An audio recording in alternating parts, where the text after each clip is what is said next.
What's up, people? We're waiting a second here. Oh yeah, let's just work on. Never mind. We're fixing audio. Would you like to attempt to make noises? La la la la la la la la la la la Just- la la la la la la. Could Everybody, you this bring is the the audio mic after away being from your face fixed. a little bit? You can see that it's being No, fixed. I don't know how many times I have to say this. They go over my ears. There is no controlling it. You can't tilt it up or tilt it There's down. no No. Come on, controlling No, Brittany. these. they're open I run. picked what They're I'm over drawing, my I've just ears. realized. Britney Spears, please. Well, I think I know what I'm drawing. That's not how it works. Drawk, I know what you're drawing. Do you want me to tell you? You don't get to pick. You don't know what I'm drawing. You get out of here. What are you talking about? I thought it was my turn. No, you picked last time. You picked. Damn You think I picked the starving child? You think that was? You think that was my choice? Yeah, actually, I think it was. What's For up? sure.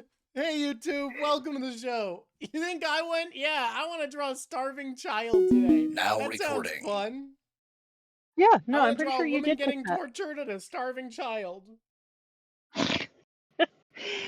If it makes you feel what's good, up. today's picture was going to be really sweet. Sure it was. Tell me what it was. I know what I'm drawing. Okay.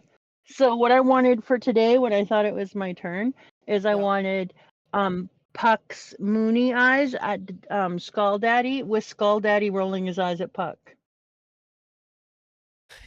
Yeah, sure. We're not drawing that. Either that or winking at him.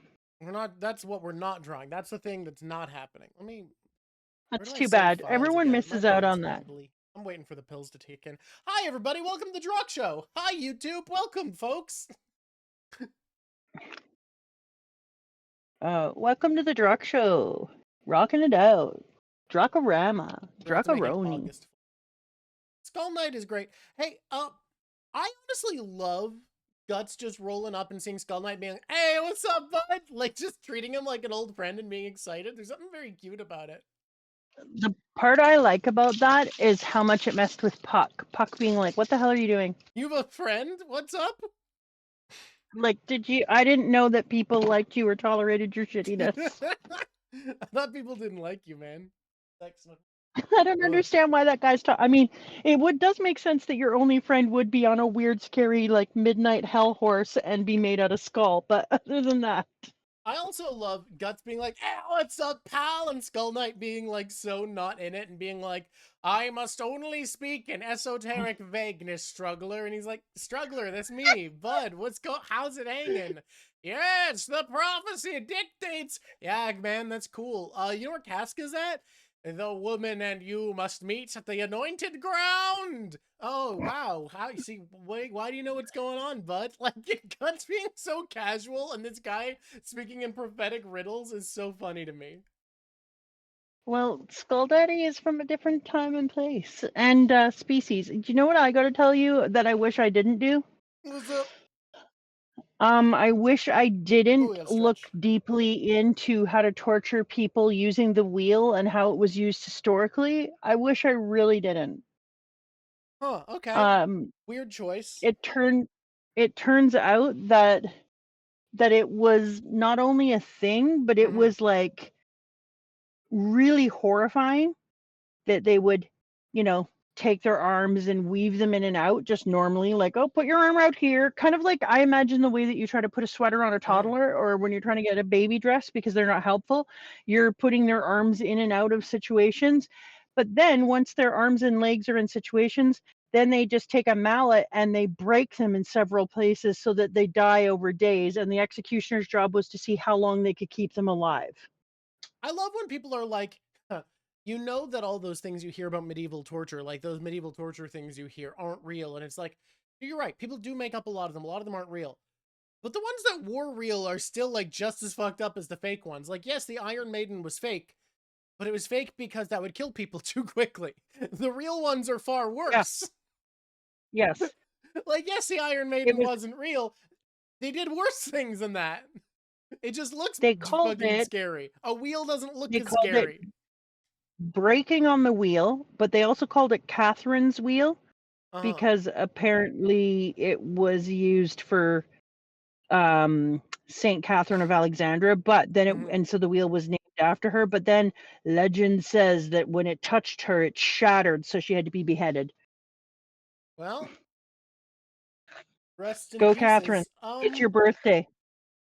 Guys, I'm upset today, and I'm upset because you didn't give us enough chapters. There were too few chapters. We stopped too early. I wanted more stuff. I was like, let me read another thing, and then there was no more things.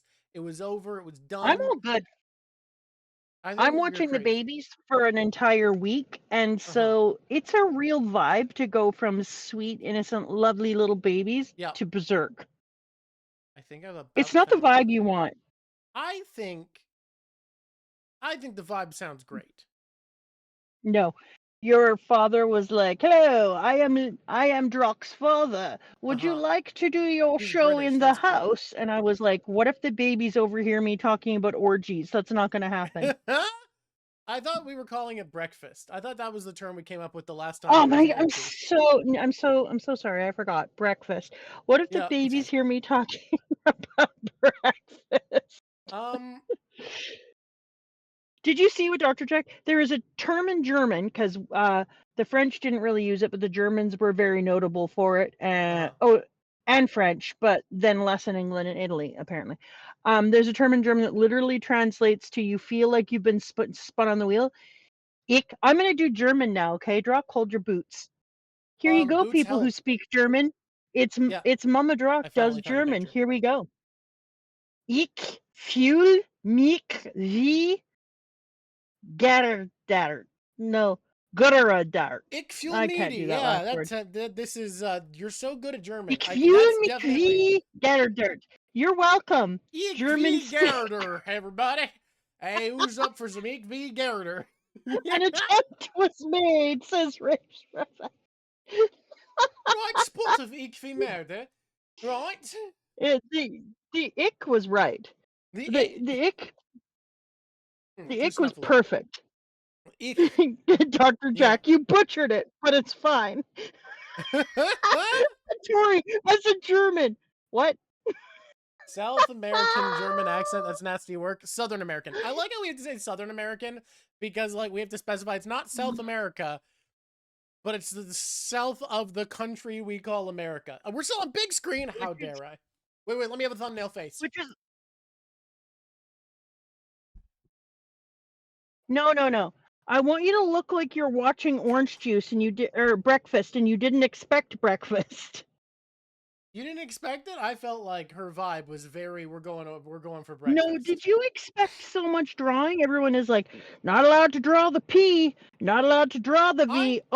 Just kidding. Didn't expect it to be so explicit. I also didn't expect her to turn into literal juice. That was strange. That was strange that she was juice.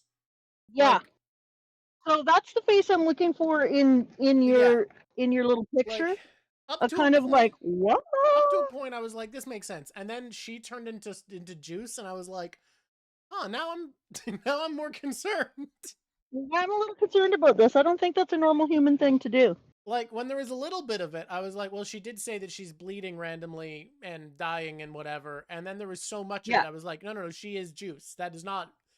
There's no illness which causes this. I thought, it is possible that one of her family members was a slug, and she's just regressing into that part of her heritage. That's incredibly possible. Yeah. That did happen in this? Yeah. Constipated Genius, I think you have to have like a weird particular block in your head that the girl turning into juice is like, that's the part that you had to block out from this series. Like, so many worse things happen in Berserk. Frankly, I think worse things happen in this section. And in that part, I was like, you know,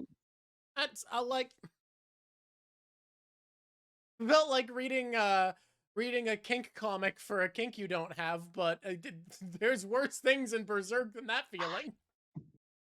I really felt that way about this whole underground breakfast scene. I was like, excuse me, I didn't know that I was coming for breakfast, and I'm not hungry. Yeah. That's kind of full. Doesn't matter. That's a vibe. That's for sure a vibe in that. Here's the weird part. I did like the scene though. You didn't like it? No, I did like it. Like it was so over the top and so obscene, and yet I think it really served its purpose really well.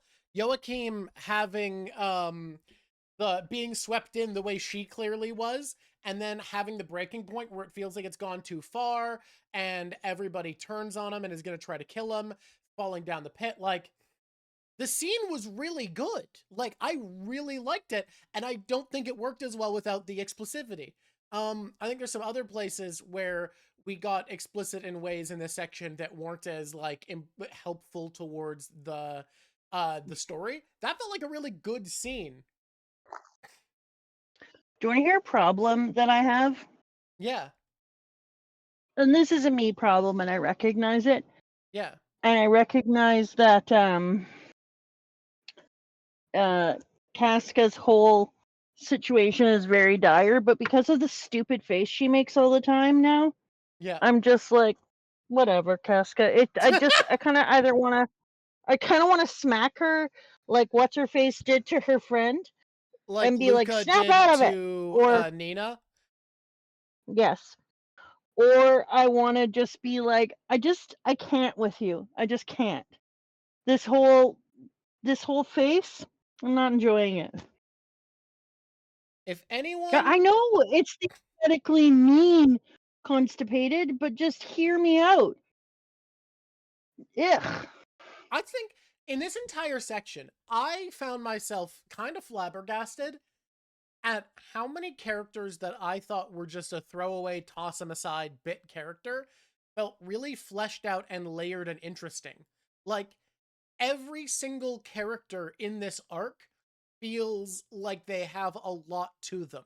And they're not simple. They all have flaws, they all have strengths, they all have like weaknesses, and it's characters that I thought would be nothing. Like the shitty Holy Chain Knight that was being all flirty with Luca while hiring her. He has depth. He's not like a great dude, but he's a fleshed out, interesting character, right? Yeah.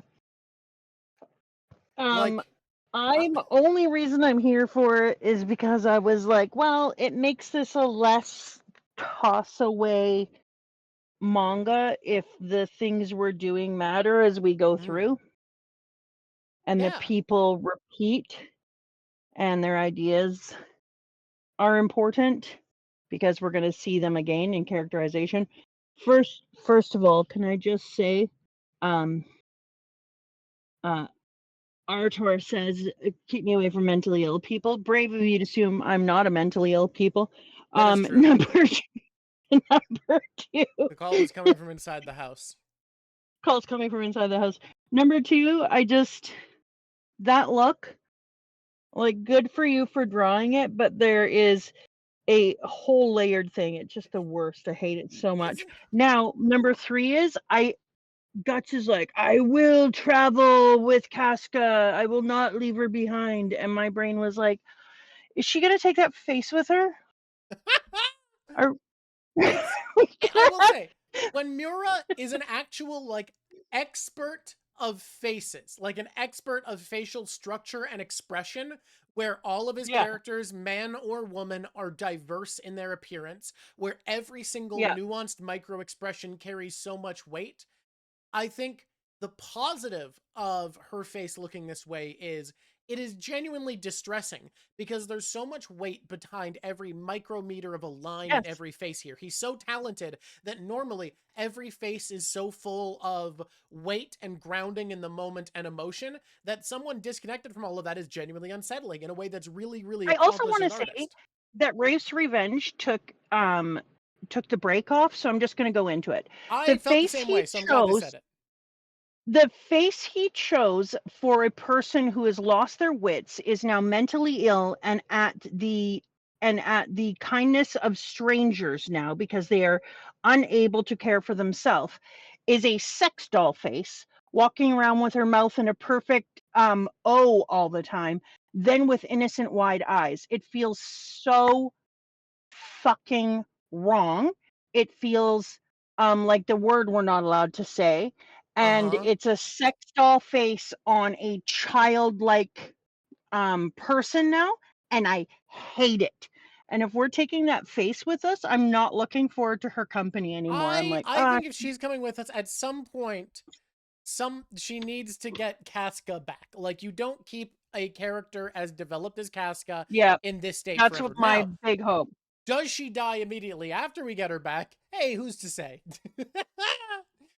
Honestly, if she's gonna keep that face, it would be better for her if she did. Oh my god. So here's the thing, right? You make a character so traumatized that they're mentally inept. There's so many like awful places you can go with that feel really shitty, that have a lot of societal bad meaning around them. There's a lot wrong that can happen.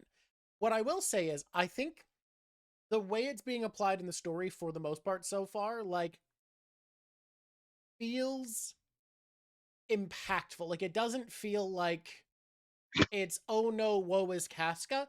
The way she's moving through the plot still has effect and meaning to it, right? Every character thinks of her differently. She is a great sorceress we must worship and give fealty to.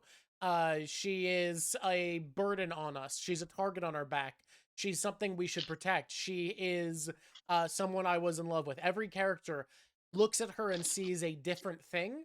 And even not knowing what's happening, the movement she makes are affecting the plot. And I think keeping that up is actually pretty difficult. Like, I don't think people think about that as a writer. It's really hard to have a character in this state and not have them just be like dead weight being dragged through the story meaninglessly.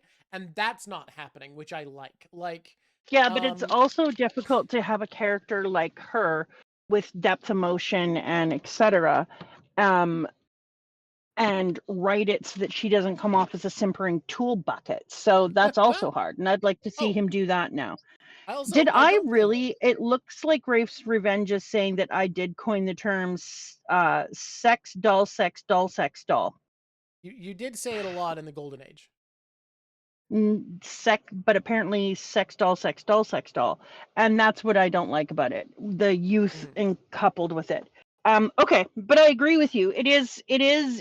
It's great for everyone else that her catatonic bullshit sex doll face is helping them tell their story, but I'm so fucking over it, and I would like to have her back. And I understand that she is deeply traumatized, but I miss her so much. Oh yeah. I mean, we've already seen her like improve. Apparently I'm moving around too much, Lav says, and so you can hear everything. So I'm just going to try sitting more still forever. Perfectly still forever, never moving. I'm never going to move again. I apologize, everyone. I am out. I'm out on an island all by myself with my grandchildren and my husband, so completely all not by myself. With 4 people total.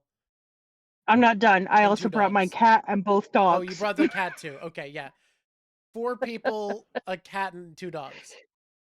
Yeah, and I did have other things so that I would sound better for everyone. And I don't know if you've heard this about the Drawk show. We love us a little tech. We love us a little technology. Well, we were starting late because I was running behind, but then I got into chat, and it turns out we were only like a third of the way through fixing the audio issue. So and it's already turns out I didn't actually hold us back at all today, despite the fact that I should have. It was fully just me. I should have been making us late, but I didn't. And I'm going to tell you a secret about taking a cat with you. Pros and cons, but we're at a cabin. And so now we were just like, go see if there's mice. And the cat was like, I hear ya. On it. So nice time. Yeah. Yeah. Have a mice trip. Have a mice trip? Did you just do that? Yeah.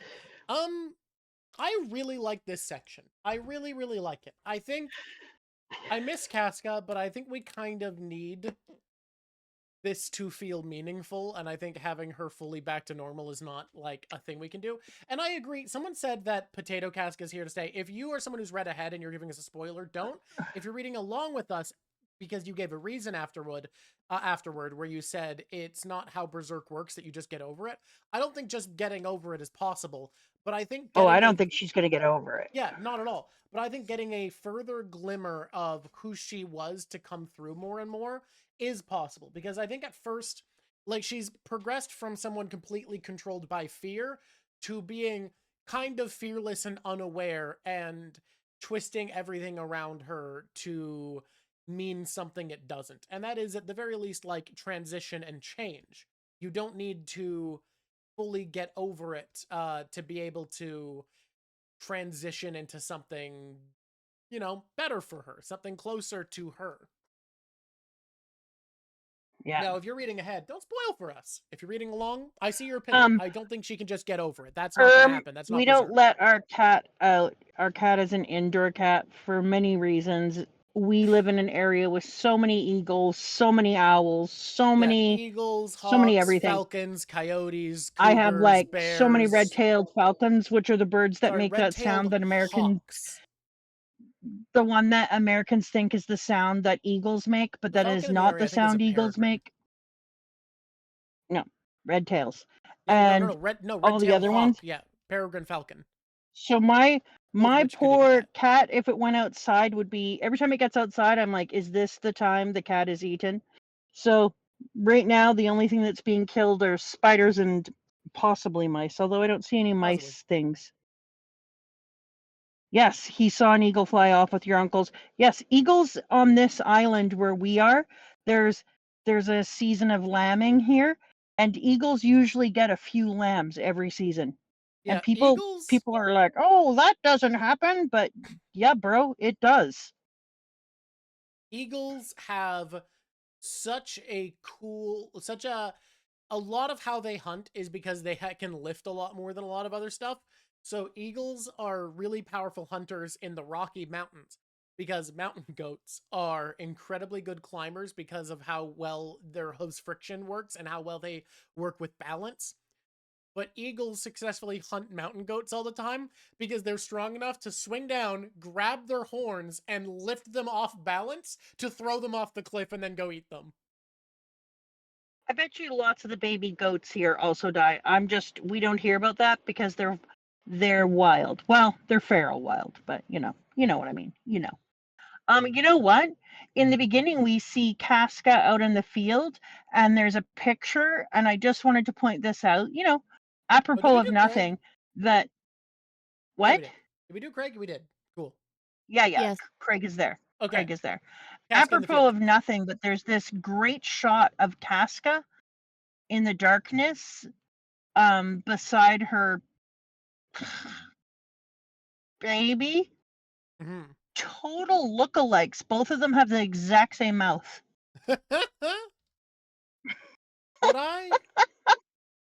What I love,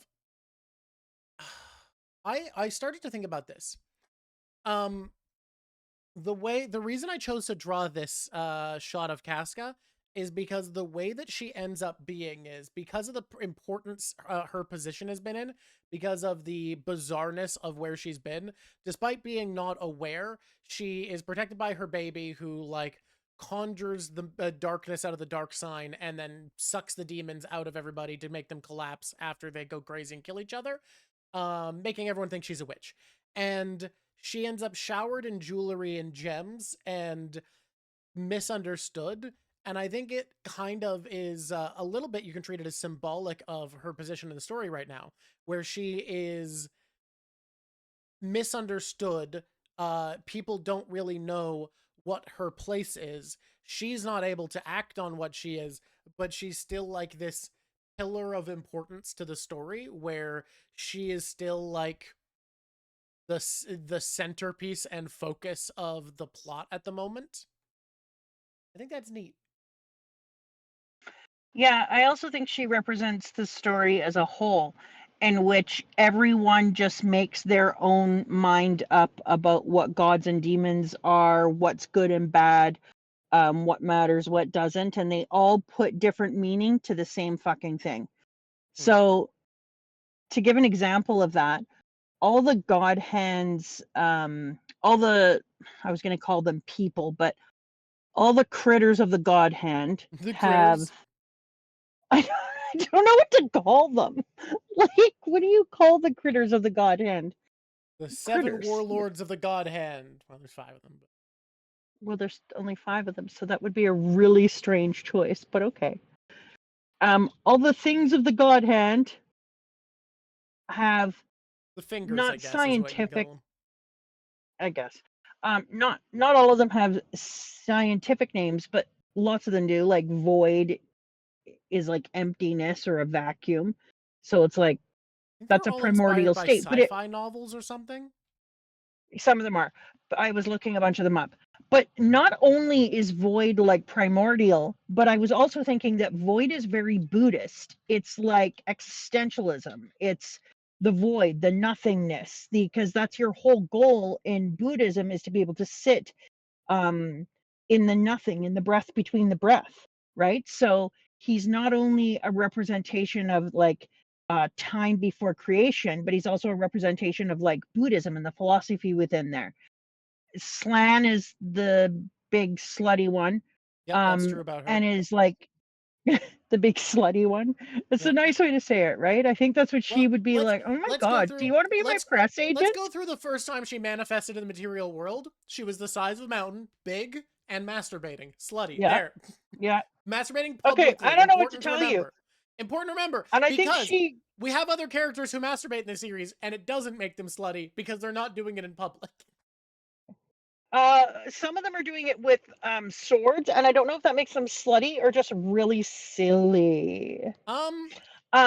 Incredibly perverted in a very specific way is what that means. In a very specific way. So Slan is like eroticism and death. Like she's got that whole thing, but she's kind of like a crossroads between like body, desire, and death.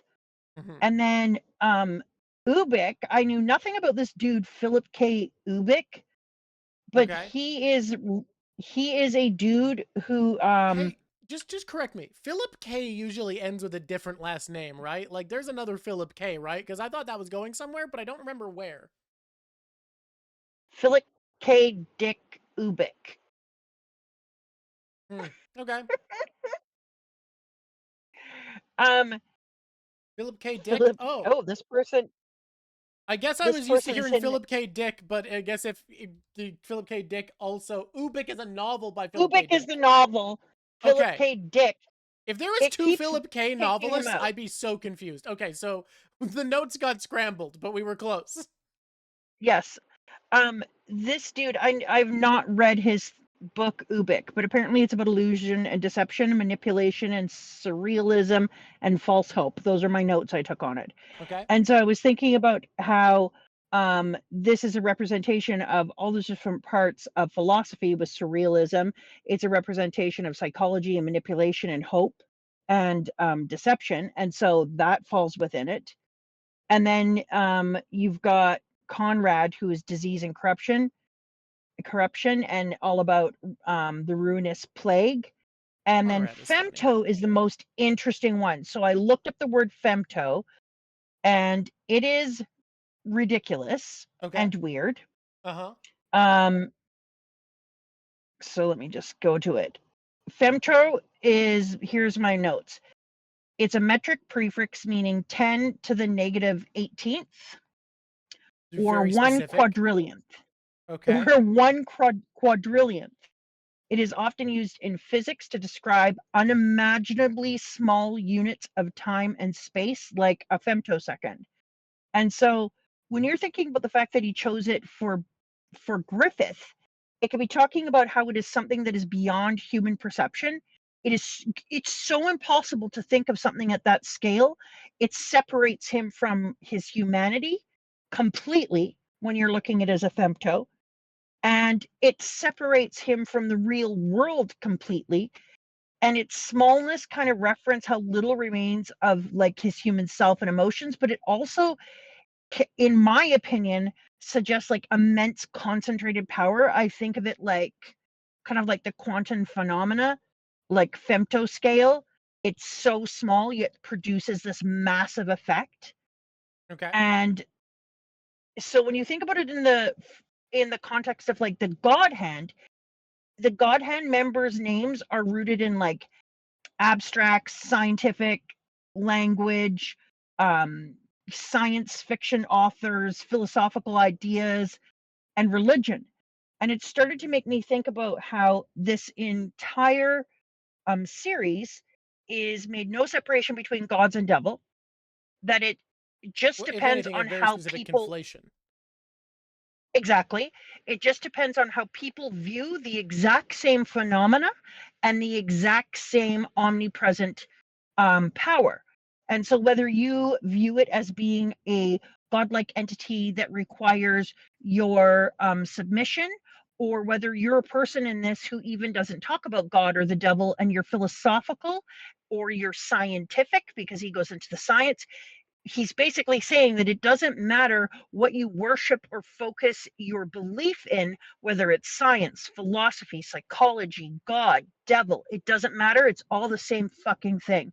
And so when you're looking at what's taking place with our open mouth gaping girl, you start to realize that the things that are happening to her and how she is treated is a reflection of the story at large, that every single person treats her or uses her or looks at her from their own perspective, but she's the same thing.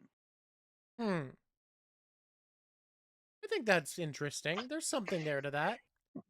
There's more than I something like there it. to that. No, I like it. I need to sit on that for a second because I forgot that that's where you jumped into where you were going from, and that's Yeah. what we'd be coming back around to, and I had to like recontextualize what you said with that framing. Okay, so let me just Mhm. break it down for no more than another minute and a half. No The more than reason I everybody. believe it is 90 seconds on the goddamn clock. Go. Here we go. The reason I believe it is you look at Void, he's the eldest, he's intellectual, he's even seen as being a thing that's just a big giant brain. So it's supposed to be about being intellectual, thoughtful, philosophical. And Buddhism kind of fits within that, within the Void. He also is like the beginning. And so every single other thing in here, what is the only thing that you need to do as a human? The only real things are sex, eating, and breathing. Everything else is a made up concept that you're putting to it: religion, ideas, hope, disparaging. All that is something else. And so slan represents like the utmost of humanity: death, screwing. And then when you look at Philip K. Dick's novel Ubik and how he's bringing in this symbolism of illusion and manipulation, it's that idea that nature is shifting, reality changes, just like inside of here. Everything is just shifting. So I started to look at all this and I realized that he's just saying, like we've talked about many, many times before, there is no God and devil. There is one thing, and it depends on how you look at it. And that is exactly what's taking place with her. There is no good or bad. There is no witch or lover. She is all things and nothing, just like everything else in this manga. And so for me, I started to see her, despite the fact that I despise her face, as a representation of the manga as a whole. I like that. I like it a lot. I think that does absolutely check out because of how often we're being asked in this series to think about perspective. I also think Yeah. there's something very interesting talking about perspective, and I haven't been able to quite put my finger on what this means. But we see the idea that, okay, mass human suffering causes this. The eclipse made it easier to have this happen, the void between worlds. But because the God Hand are connected to the extremes of human experience, this mass refugee piling upon a holy city, piling around this world's Vatican, right? Excuse me, Yeah. sniffly, sinus infection. That piling of suffering around this blessed place, much like this great sacrifice at the base of the eclipse, a sacred moment, was able to break the God Hand through reality. The God Hand are starting to part the veil, rip the veil open between worlds by this piling of human suffering. And there's something very interesting about the idea of suffering shifting perspective in this way, of opening yourself up to possibilities that otherwise seem unreal. Like Puck pointing out that usually in such a crowded area, he can just slip around, not be noticed, basically not exist. And people are, even when he's not directly interacting with them, catching glimpses and being like, hey, what's that? Like, he's not Yes. completely invisible here because something about the perspective shift of this suffering, of this impossible um piling of thought is shifting people's perspective. Consummate Genius, I actually don't think 40K does perceive or Oh god, I think it precedes Berserk by a little bit. I'm also gonna say, I'm pretty sure both of them draw heavily from other media, because I'm pretty sure the idea of the warp being a other world of thought and suffering was not their original idea, so I would imagine that it's just also not original to Berserk. That they're both pulling from the same source. That's kind of my thinking. And that source is me. The source you, okay. Warhammer 40K was created in 1987, Okay. and Berserk was first published in 1989. Okay, so 40K was slightly earlier. Also, the warp existed in Warhammer Fantasy and was basically the same, just less metal. Also, hi first. Hi. So, Well, yeah. when somebody says hi and nobody says hi, it really hurts my heart. You did get ninja'd. Yeah, the warp was basically the same in Warhammer Fantasy. It just wasn't as elaborated on because it's culturally, it is more significant to 40K, I would say. The societies of Warhammer 40K culturally interact with the warp more, whereas because, to nerd out briefly, so you know how in Berserk, the other world, magic, is a world of suffering and thought and devotion? Warhammer, it works very similarly, but Warhammer Fantasy had a way of obfuscating that because there was effectively a magical prism on the planet's north and south pole that split all of the magic that was chaotic from the warp into disparate, safer elements. And most cultures of the world interacted with those in Warhammer Fantasy, whereas Warhammer 40K, much like Berserk, the warp, the other world, the world of spirits and soul, is just treated as a pool of suffering and thought and devotion. So yeah, 40K started about the same time as this, like within a couple years, and they were both delving into the same idea in very similar ways, and I think that's cool. It's interesting because I see, and maybe some people won't, or maybe some people have never read it, but it's one of my very favorite books, even though apparently the right-wing extremists are ruining it. But in the novel Stranger in a Strange Land, Valentine Michael Smith is the main character, and he reminds me very much of Guts because he's literally a messiah figure, and his body and mind are alien to Earth, so he is viewed as both a savior and a threat to the world. And Guts, same. Like he's viewed as a demonic warrior or a monster or a savior to different people. Dude. Same thing that we were talking about before. I feel like if he's looking at Stranger in a Strange, there's a whole bunch more. Like there's a whole bunch more with corruption and religion and sex and power and stuff. But I really feel like those characters have mirroring. I can see that. I mean, I've talked before. I think that's because they're both meant to be interpretations of the noir protagonist, where like the whole definition of the noir protagonist is a character who walks between worlds, and that is stated so literally of Guts. So I feel like having an alien figure is a good way to have the same result. It's also, yeah, there's a lot of ways you can do that. God, hey, to move on. Berserk creates characters that are so compelling and interesting and invite so much love. Did you get so hyped finally seeing Luca and Guts meet? Like, oh my god, the two characters I like are hanging out briefly. Yes, even though their meeting made me angry. Only, hear me out. Yep. I hate the trope of I'm about to catch this person. Oh, they slipped out. I hate it.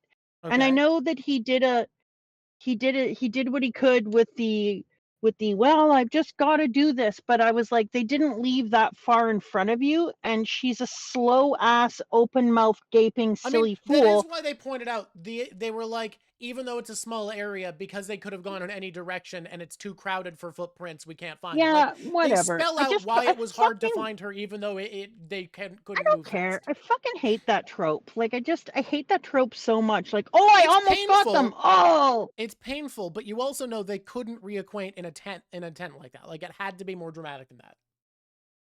Yeah, I don't disagree. Yeah, I just exactly. And I think it's lazy writing to catch up. It was just that they didn't know what direction they went exactly. They were slow, but I don't care. Direction. I think it's lazy writing. In my opinion, it's so overdone. Don't do it. Find another reason for her not to be there already.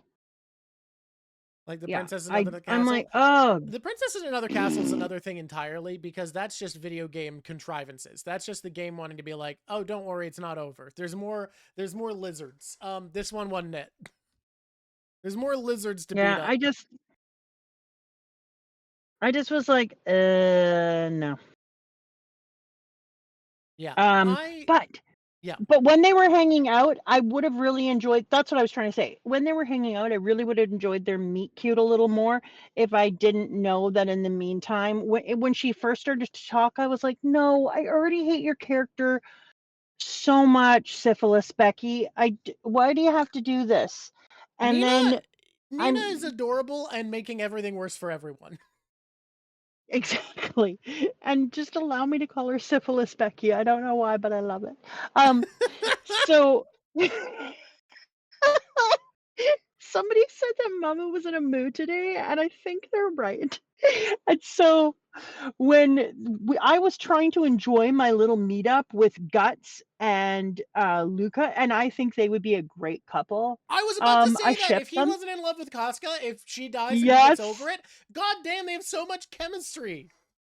Yes, in my opinion, I think that it would be better for Casca if she died. Just hear me out. You can't say that, no! Hey guys, she's don't worry. Mama just believes in euthanasia for the mentally ill.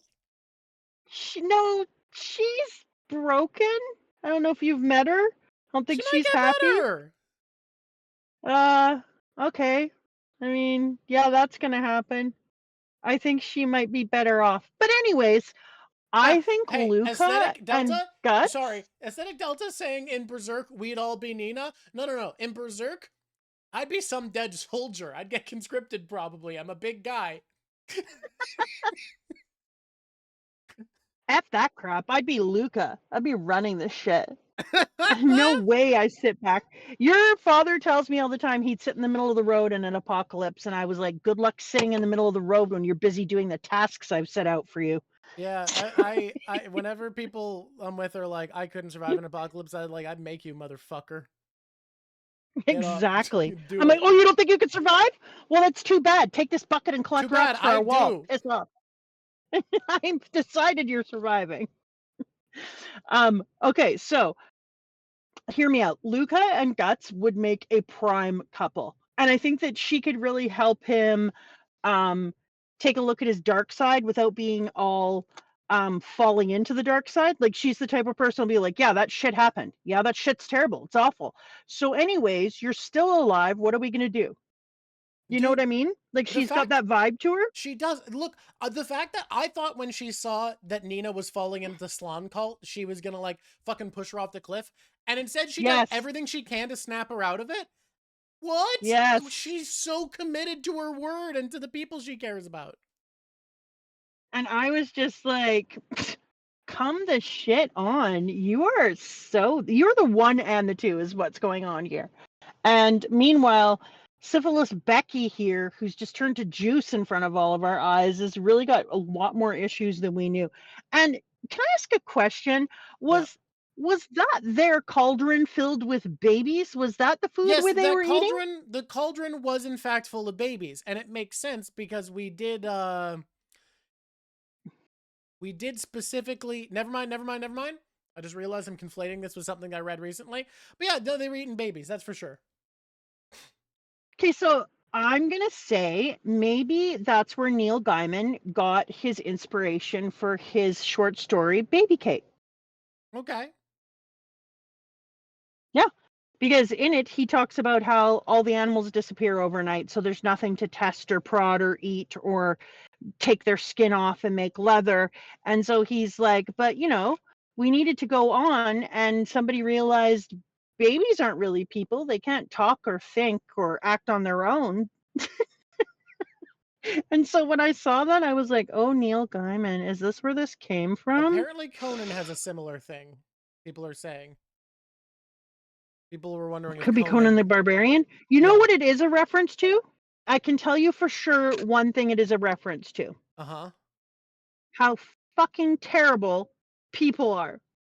Wow. That's what it's a I reference thought you were to. going to say it's a reference to like blood libel because that was lies the Nazis spread, I'm pretty sure. But you know, we can say whatever. No, it just, as I'm looking at this, I'm like just thinking to myself, how many times people say, oh, I'm always surprised by the capabilities and amazingness of the human intuition and creativity. And I'm like, really? Me too. I'm surprised how they always turn it into something bullshit and evil.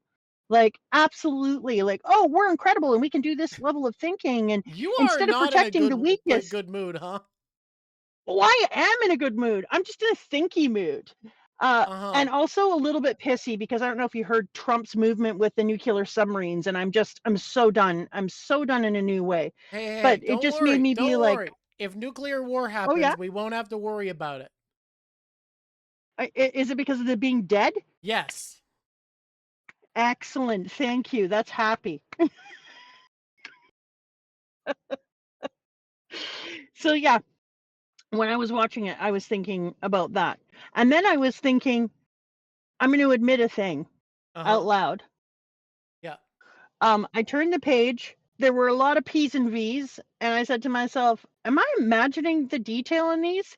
So I opened it on my iPad instead of my Kobo. A Kobo is like a Kindle, ladies and gentlemen, if you're It's not Canadian Canadian, and it's Kindle better. to get around broadcasting laws. It's also way, way better, as I know, because many American people are talking about it online and how they're switching to a Kobo because it doesn't do the bullshit take away your books crap that Kindle does. Anyway, and so I opened it up on my iPad and then went into depth in the pictures and was like, I am seeing all the things. We're just allowed to draw all the things now? What happened to the I feel decency like he laws must of have Japan? he must have had an editor reach out and be like, "Hey, what's the limit on what counts as porn?" And the guy on the other line had to be like, "If it's distressing enough, probably not porn." And then the editor came back and was like, "You're right, Yes. got great news for you." Yes. And that is exactly what I decided. I know, Atoria, that sounds, but it's too easy to say that. I have a higher standard for people. And I think that if you're going to be intelligent and you don't work on your empathy and your humanity, and by humanity, I, in this case, mean finding it within yourself to care for others, then I just think there should be a self-destruct button for you. I think if you look at the timeline of human progress, what's interesting is every invention that was invented for the purpose of saving lives and making the world better was used by another person to kill people. But also basically every invention that's been used to kill people, and that's why it was made, has been used to save lives. And the reality is that science, the development of technology, our understanding of the world, all of it builds on each other. Everything humanity has ever built was built on the work of another who built another thing. And because of that, people are going to use all information to solve what they see as problems. A cruel person will look at the possibilities of what's been made and see a problem to be solved as a group of people they dislike being killed. But then another person will also see that same thing and say, yes, the problem is solving world hunger. So for instance, the guy who developed dynamite wanted to help speed up mining so it wasn't killing as many people and they weren't having to like have thousands of people die of black lung. They could blow things up and access things in a quarry so that people didn't have to live in caves and die in cave-ins. He wanted to save lives. And then it was used to blow people up and cause horrible maiming in the Mexico-US war. But then also, a guy developed synthetic nitrogen to make chemical weapons for World War I Germans, and it was used to create artificial fertilizers that stopped every farm from around the world from collapsing due to lack of nitrogen fixing, saving literally millions of lives from starvation. I think that's the issue, is like, was it nitrogen or phosphorus? no, it was nitrogen. It was nitrogen fixing. Artificial nitrogen was made for chemical weapons and saved the world. I haven't, Yeah. but you could say that, but it's not just that. I mean, we also make things that are just for good, like Frederick Bantam making the insulin for people who have diabetes. Yep. And in Canada, and that was Canadian, by the way. And then in Canada, we all save the diabetes. And in the United States, people still die of lack of insulin because they overcharge them. So that isn't being used for different ways. It's just that the human greed shows up in every aspect, from the greed to be alive and lord over others to the greed to make money. And then, we made a chainsaw for cesareans because we decided that chainsaws were the way to not give a shit about the person who carried them, because all they are is, a tube for the next person to be born. And then we use that for cutting down trees. So it doesn't always go that way. It goes in other terrible ways too. But that's what I'm saying. Like, I think people will always see everything as a thing that can solve their problem. If a greedy person, especially in a capitalist framework, is going to see Solve a their problem is a good way to say it. as how to make money. But yeah, I think people are just like looking for what they see as a solution to what they see as a problem is all I'm saying. I'll make this blanket go. Yeah. Mhm. PPSS question. Yeah. Is there not a question, but a question? Is there Okay. a way that we can keep her as being a line art and have the things around her be non-line art, because it makes her so specific and stand outy? Maybe I'm gonna play around with it. If anybody deletes your art now, you're wasting all this line art, but I'll figure it out. But you're also getting rid of a cool plan that I have. So just so you know, if you want to see the cool plan, don't delete your art yet. Save it for later, and then you can do it if you don't like the cool plan. Man, it is funny how Just a Berserk, minute. despite, in my opinion, not being that political, leads to political conversation just because it talks about human nature, and human nature makes you think about politics. Yeah. Everything makes me think of politics. Yeah. Here's the thing, right? When people say One Piece is political, it's all art is political is a true statement, but not all art's themes are directly intentionally political. Berserk is not intentionally directly about politics. That's not what it's about. Granted, it does talk about human organization. It talks about philosophy that's engaged with politics. But One Piece is like directly political in its themes, whereas Berserk, it's political in the way that all art is political, and in the way that when you have anything to say, it will talk about politics. No? But there is like a clear difference. You know what the biggest problem ever is, and I'm going to say, if I could say this every single stream, I would say it just once. Is You that know, the people way won't that we talk about say, "Hey, politics? subscribe, like." Yep. I would say to people, every single time, the biggest problem that humanity ever had is allowing people in elite control tell you that talking about religion and politics and money is gauche. It is the number one thing that separated us and didn't allow us to have conversations about how politics were running our lives, and the actual practice of being politically aware that we needed to have in order to make sure that there was more equity throughout the world, that It's also religion should be talked about openly, that it should strictly be charged, that speaking- it should be part of a tax system, Strictly and that speaking, it's by comparing anti-democratic. salaries, and by comparing salaries, we stop them from being able to have wage gaps. Like I would say it every fucking episode if I could. So it's also strictly anti-democratic because democracy, like, people don't talk about why democracy is good. Democracy isn't good because you have a vote. Like, that's a very boring and uninteresting part of what democracy is. Democracy is good because the government is the people. You are the government, and people. But people don't act that way.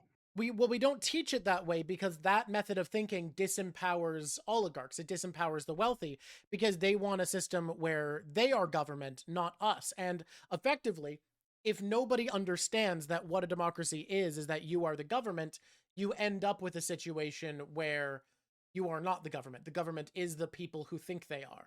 Like, that sounds so trite, I understand, but it is actually true. If you think that way, if you think, I am not the government is a bunch of rich, wealthy elites who live on the coasts, well, then that's who it is. You have to believe the government is the people for it to be the people. And I think basically, literally every Western nation is so far from that belief at this point that no longer is democracy functioning as democracy. Hey, hopefully we move on to that. Farnese development. Let's talk about somebody said you haven't even talked about slamming his face into the ground. You know what? One of my things that I was interested. Sing me a slam. Are you serious? Give me the right now? hammiest slam that you can. That's a good thing, and everyone can look up our income in Canada if they work in a government job. People can just see what I make. They can just go on a website, as they should. Mr. Slammy Face, there's a bunch of other people who have his ugly mug, hey, who have the slammy faced nose and shit. Okay, so We've seen it. the good cool knight does, but he also has like a human face that expresses and emotes and is personable. But a few people There was have two had, other people I saw who had Slam Man's face.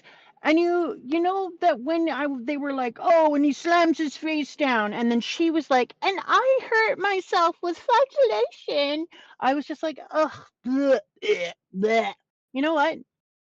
You're like, I know that you have to portray a zealotness in their religious beliefs, and that's great. But I was just like, you are the grossest gross in Grossville. dude, I And love you with your Farnese's development though. I love how complex she is despite being a bastard.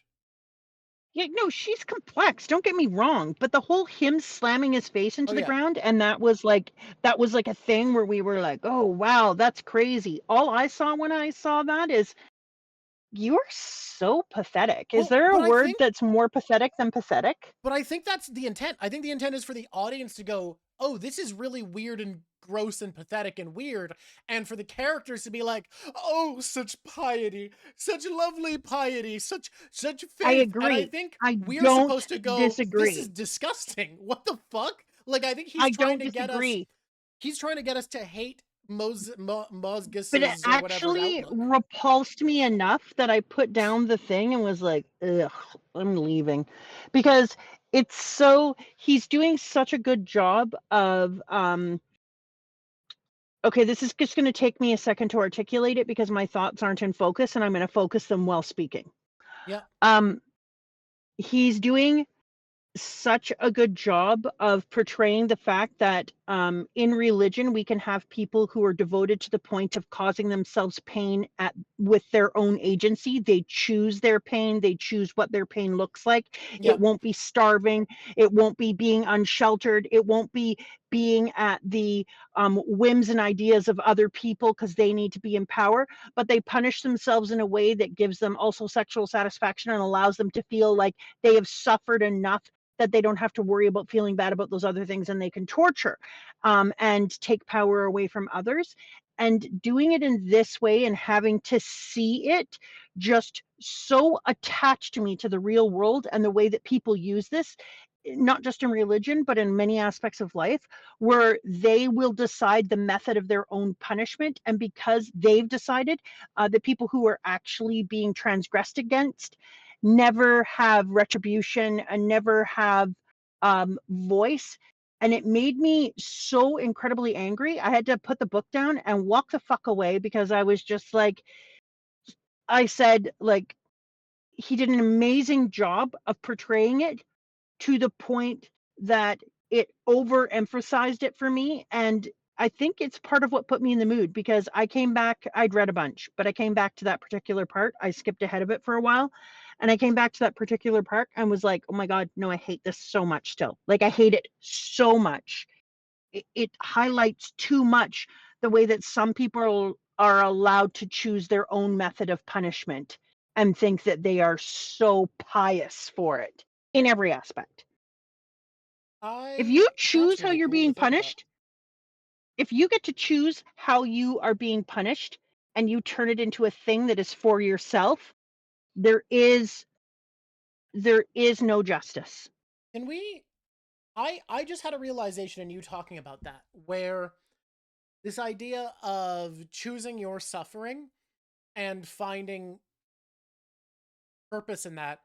I've just noticed a parallel here where we have Guts explaining that even if monsters are pathetic, they give him the darkness he needs, the darkness within that can drive him forwards and motivate him.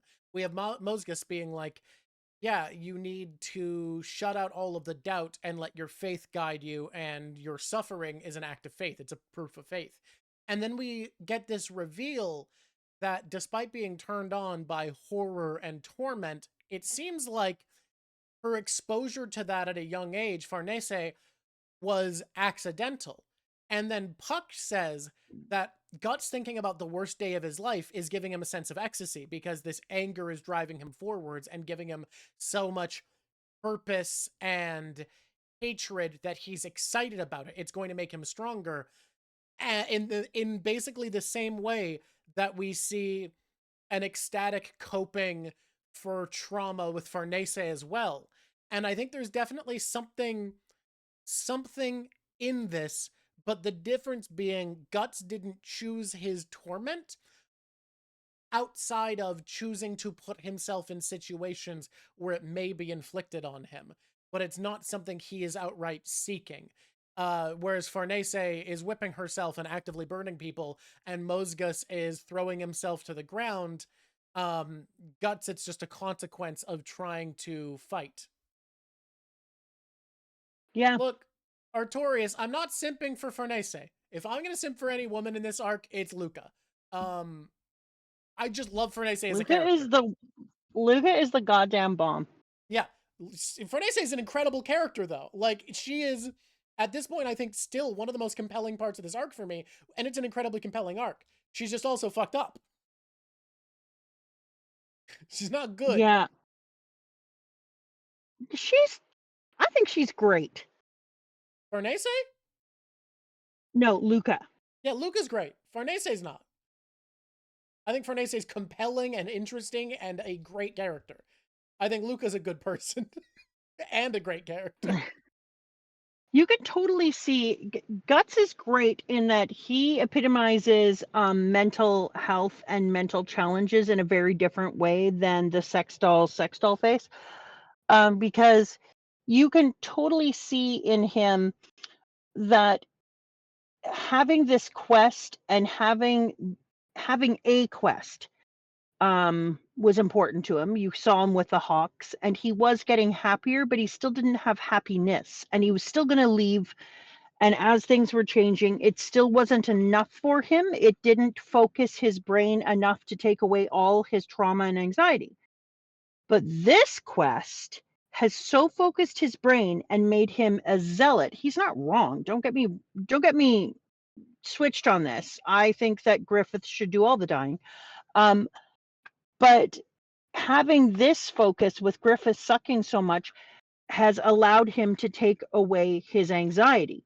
Think about the fact that he gets about 7.5 seconds of sleep a week, whether he needs it or not, and is running around training, and yet mentally seems so much better than he was when he was just in the Hawks. It's like his horror and his hell and his hatred have become his medicine, that he gets to be so focused on this thing that he doesn't have to deal with the trauma in his mind. Imagine the crash on the other side if he was successful and not killed. Imagine the mental absolute plummet he would take on the other side when he had nothing left. Yeah, no, that's not. And that's what I started to think about. Yeah, I started to think about he would, if he lives and makes it through and meets his quest, literally the other side for him is going to be one of the largest mental explosions to ever be seen. Because he's dealt with nothing. And as he goes through, more and more things happen to him that just become fodder. And at first you think that he's feeding a flame like coals, but he's not. The trauma isn't burning away. The trauma is building and pressurizing. And he's just using it. I have a thought for you. Okay, give her. What happens to Mr. Guts Berserk? Let's say another enemy of inhuman things were to at some point kill Femto. What happens to Guts? If he doesn't kill Femto? If he doesn't and someone else does. Oh, massive crash. What if at some point Skull Knight were capable of it? Okay, so Atori's saying that you think that he was he's mentally worse now, and I would disagree. When he was in the Hawks, he was falling apart to the point that he was leaving because he couldn't handle the situation and the relationship and and he was in his own head, which was fine. He would have come out way better. But now he he is becoming a monster. He is becoming a thing so that he has this one quest able to fulfill. And in the meantime, he is not thinking about all of his other pain. And when he has breakdown moments, it's like a second and then it's gone. Other than the night when he was forced to reckon with himself without the demons. And that's what made me think about it. The night that he was forced to reckon with it without the demons, and he wasn't just fighting and he stopped for a second, he was fucked. Because he wasn't just fighting. I think if somebody kills Femto and he wasn't there, so he doesn't even get any of the release of having been the one to end him, I think that would make it even more horrific. I think that he is better off than he was right after the eclipse because, you know, hard not to be. But yeah, I think you're right that he is solely filled with purpose and determination, and that without his quest, he would really struggle at this point. At the very least, without his quest and without Casca, like if he couldn't help Casca get better again, I don't think he at the moment could come down from this. I don't know what he's going to do. We're never going to get to see him come out on the other side. Did somebody said that like it is being picked up by his friend or something for reals?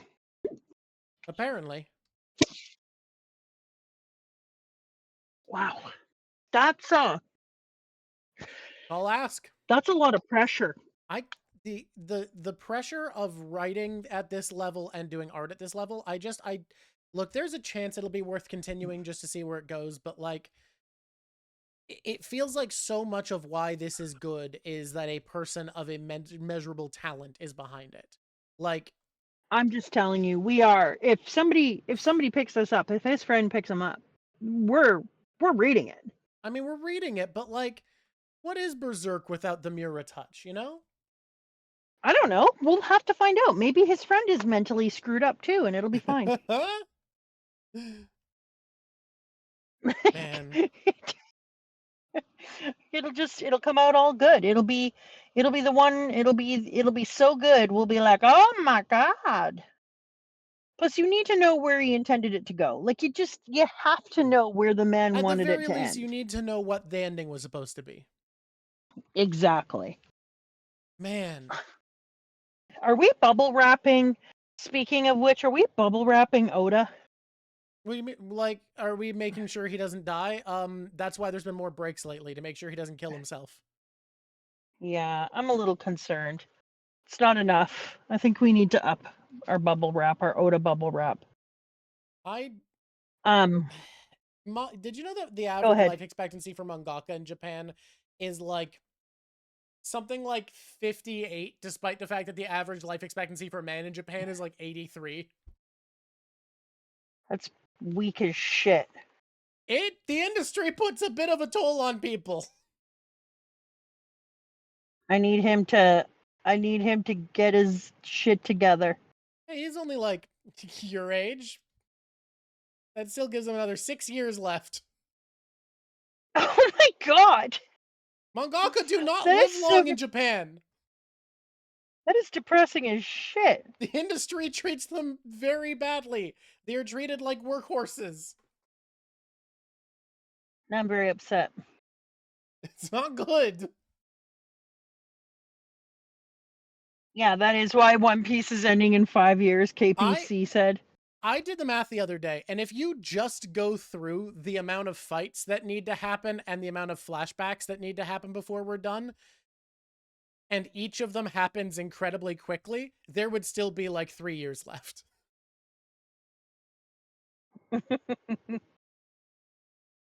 It's not.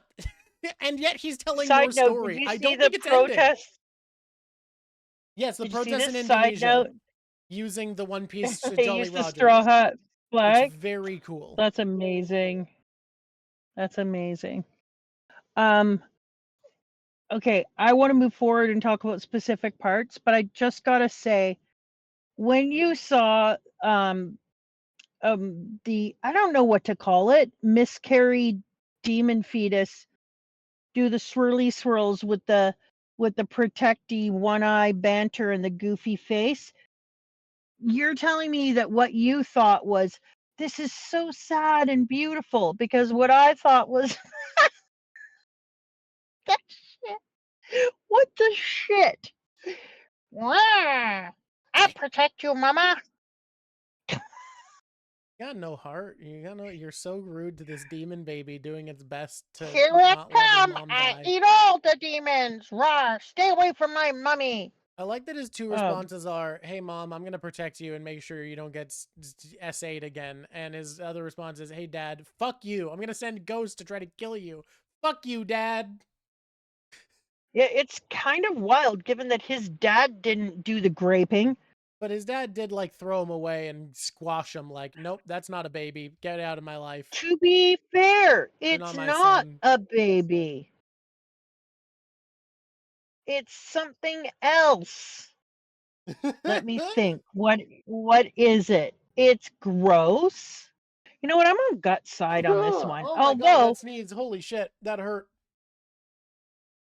that is really impressive for a sneeze. I hope you feel okay. I often sneeze so hard that my body hurts. Lungs too strong, body too fragile. Make sure you never hold those in because they actually now have said, yeah, that does cause little breaks in your brain. Well, cool. I've never held in a sneeze because the tension feels so bad. Not to mention, why would anyone hold in a sneeze? It feels so good to get it out of your body. It does. It does. Yeah. Okay. I want to talk about the little boy. Isidoro. Can we call him the proper thing? The little sneakeroo? The little sneakeroo. That's his name. Yeah. I'm gonna call him Isidoro. Is my name I'm gonna come up with for him. Sneakeroo! I think Isidora is a pretty good nickname I've come up with for this kid. Isidro. I don't hate it. I'm just saying. Isidro. I don't hate it. Sneakeroo it is. So Sneakeroo is even doing the Sneakeroo hands, which is ridiculous. Isidro I would is not. adorable. I just want to make sure that you understand aesthetic. I would not eat any kind of babies, demons, no, nothing. I don't like fetus. I don't like killing babies or demon one-eyed weirdo babies.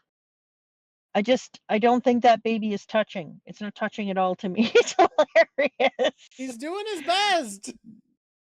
Yeah, well, she should try harder. I'm telling you that right now, because his best isn't good enough. I don't eat anything, Lucky Lab. I don't eat meat. Okay. Little Sneakeroo comes up and finds Guts, and I wanted to say to little Sneakeroo just one thing. Dude, I like you a lot. Guts hasn't slept in 50,000 days. I just need you to give him a moment. He hasn't slept. But He's then I constantly thought, plagued by demons. He's grumpy. His girlfriend's being kidnapped. Like, there's a lot going on in his life. yeah, I just need you to give the boy a mo so he can have a bit of a cat nap. But we love to see our little elf friend once again with his ridiculous dandelion wand trying to beat the Sneakeroo up because that was adorable. Puck is and always also going to be teach my him. favorite. Pardon? And also teach him. Puck was trying to teach him, like, keep your hips locked, pivot. And Isidro was like, "What the fuck is your deal?" And he was like, "I'm gonna teach you how to sword fight. Put your weight into it." Yeah, but it was also funny because he said, "Hey Guts, I caught the Sneakeroo." So you knew exactly what he was also doing, which is amazing. It's so amazing. I eat eggs. I only eat free-ranged eggs, and Yep, the usually eggs from my run neighbor's wild in their house. natural habitat. No, it's the chickens that do that, but okay. I mostly just eat eggs from my neighbor's house because they sell them at the end of their driveway. Okay. Guts looks so hot in this one scene. Okay. Hey, we never talk about how hot Guts is. We just talk about his mental illness and his propensity for You're right. A lot cutting of other horses characters in get half. judged on their appearance, like Serpico and Exactly. Griffith. We haven't talked about Guts' Yes. appearance a lot. No, and I gotta tell you, when the little Sneakeroo is on the ground and Guts just reaches down and grabs the sword, and then without even like a a hiccup. Just whoop, puts the sword in his back and is just standing there in his ridiculously hot ass outfit. I was like, why aren't we objectifying this man? Also, everybody was like, yeah, Skull Knight is like the guts of the past, is hinting at us really, really blatantly. And then we're Yeah. told Skull Knight is like an elf here, and y'all are like, yeah, the pointed ears are nothing. You're crazy. Pointed ears don't mean anything. And then little Puck is like, it's almost like he's an elf. Why am I so hypnotized? Hear me out. Hear me out. Hear me out. Hear me out. Hear me out. Hear me out. Hear me out. Hear me out. Hear me out again. I'm here. You out. Skull Knight is the half-elf kid from the story. Oh, bitch. Do I have evidence? Literally just that they said he's got an elfy vibe to him and he's lived a long time. And we the heard that whole... story, which so far has not had any rap in. You know Now, what? y'all are going to be like, no, you're being dumb. Yeah, because it hasn't been revealed yet. Best friend is going to pick up the story and you're going to be told, and it's going to be like, yep, he's Elf Boy. This is Elf Boy the Elf Boy. That's amazing. I Elf love Boy it. eats eggs. I'm here for it. Put that on the chart of 100% buy-in. Do I The way actually you believe bought this? into my No. underworld, Put it on predictions the anyways. way you bought into my whole underworld prep in One Piece, I buy into your Eventually. Skull Knight is half daddy, half elf daddy. Yep. Listen to me. Did you think that it was the most hilariously comical thing when the wheels rolled in, and yet also kind of scary, like a little of both? 'Cause I laughed out loud. I was like, shut the fuck No, up. what happened was when I saw the little wheels is I went, Dark Souls! That's like Dark Souls! Dark Souls did this! Oh my god, Dark Souls took it from them! Dark Souls! Well, Dark Souls did it because it was an actual historical thing. So they all took it from They definitely based people. theirs on Berserk for sure. 100% theirs were Berserk inspired. Every single person needs to feel bad for stealing it from the church, because the church actually invented it, and it's rude to just go out there not giving the church credit. Dark Souls did it because of Berserk, I can promise you, because Dark Souls is the most Thank you, Berserk Rafe's inspired Revenge. media to ever exist. I laughed so hard when these bitches came in. I was like, where are they getting their ability to power these fucking wheels? They're like Hot Wheels, but they're Hot Wheels that stop and have Wheel zombies. Boy, use rollout. I laughed so hard. I was like, shut up. Oh, I love them. Anyways, then when they came out, I was like, oh, zombie friends, you're not going to be as scary as you think, because when you untangle all your legs and arms, they're broken. You can't actually stand up. I love Isidro being like, oh my god, why are they after me? And Guts is so just familiar with the undead attacking him all the time. He's like, they're fucking dead. They're dumb. I love that part. Let me think. And Why dead. are they after you? Okay, but the fact that they chase them on the wheel was super funny.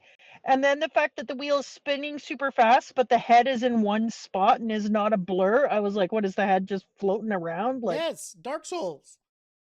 Whatever. It was funny as shit. I loved it. I laughed and laughed and laughed. I was like, oh, thank you for told you.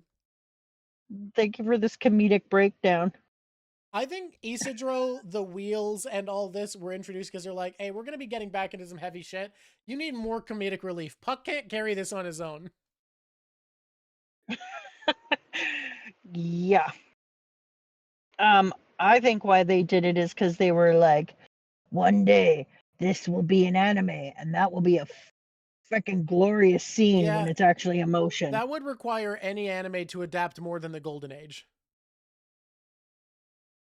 Yeah, I forgot that nobody has actually done this thing.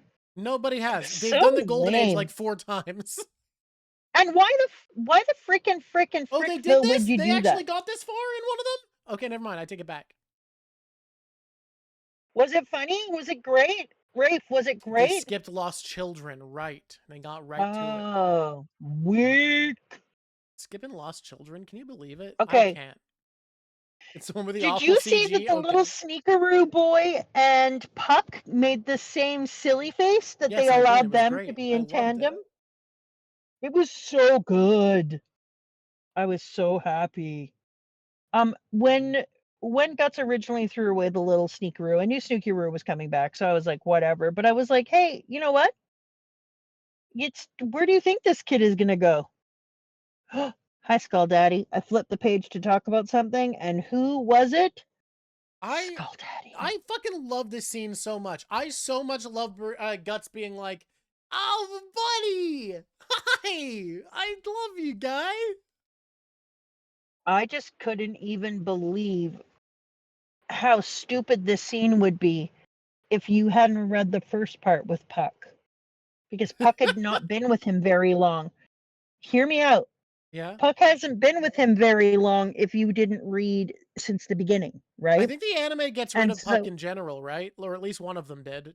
Guys, does the new anime that made it this far get rid of Puck, or just the original? I need your answers. Please lend me your energy. We need him now. Answer quickly. If you were to skip the Rah. beginning, this would definitely not feel as fun, I think. I think the beginning is so necessary. They kept him in? Original, he's barely in. Okay, good. Puck is in the bad one.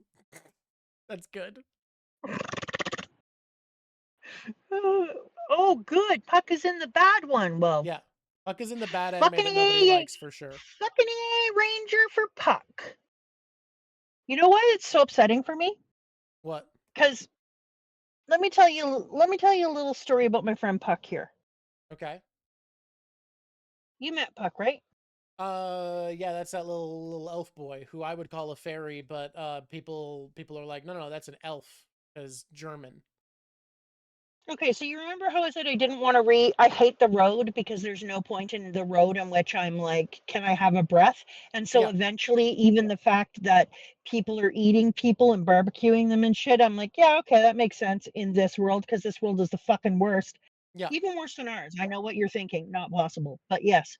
Puck is a representation of like humanity, empathy, and innocence. Yep. If you don't have Puck giving comic relief and letting he's kind of like the stand-in for us, almost in the way that Usopp is a stand-in for Yeah. us, that we get to stand with Which- Guts because we have Puck.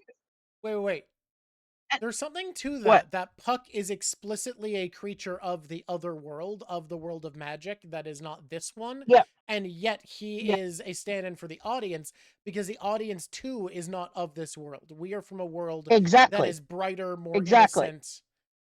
That's interesting. So Puck is a stand-in for us, so we're allowed to put ourselves into this piece without having to worry too much that we're in a lot of danger, because Puck is always the one in the least amount of danger, but still in enough danger to make it interesting. Puck gets to be brave, cute, sweet, but a little not of this world. And he also gets to be the thing that actually gives contrast. He is the foil to the story that keeps reminding us how terrible the story actually is. If he's not there, you fucked the entire plan of an author who was a genius, and you've said, you know what? We disagree with your ability to create a story that is dark enough. You put this creature in there and it takes away the darkness, not realizing that the darkness can only be that dark because Puck exists, and that the people only are able to see just how screwed shit is because Puck is there being like, look at my innocence, look at my humanity, look at my light next to this dark. And when you take away Puck and you take away the beginning, then you take away the thing that allows us to still have empathy for any of the characters. Because Puck is the reason that I continue to empathize with these people and feel so upset that they're going through this, because as long as Puck is there, I'm constantly reminded of how fucked up their world is. I want to bring something up here because this is hey guys, you're gonna get Oh my something. god, it is Boob Piece. You're gonna get a spoiler for one of my favorite parts of the Claire Obscure essay right here. One of my favorite parts, which is in Claire Obscure. There is a character who has introduced monsters to the world. I'm gonna not get into spoilers as much as possible. And it's based off of the principle of the chiaroscuro painting technique that the game's name comes from. The game is a francophonization of the Italian painting technique chiaroscuro. The point of chiaroscuro is making the brights of a piece be more embellished and light by adding more darkness.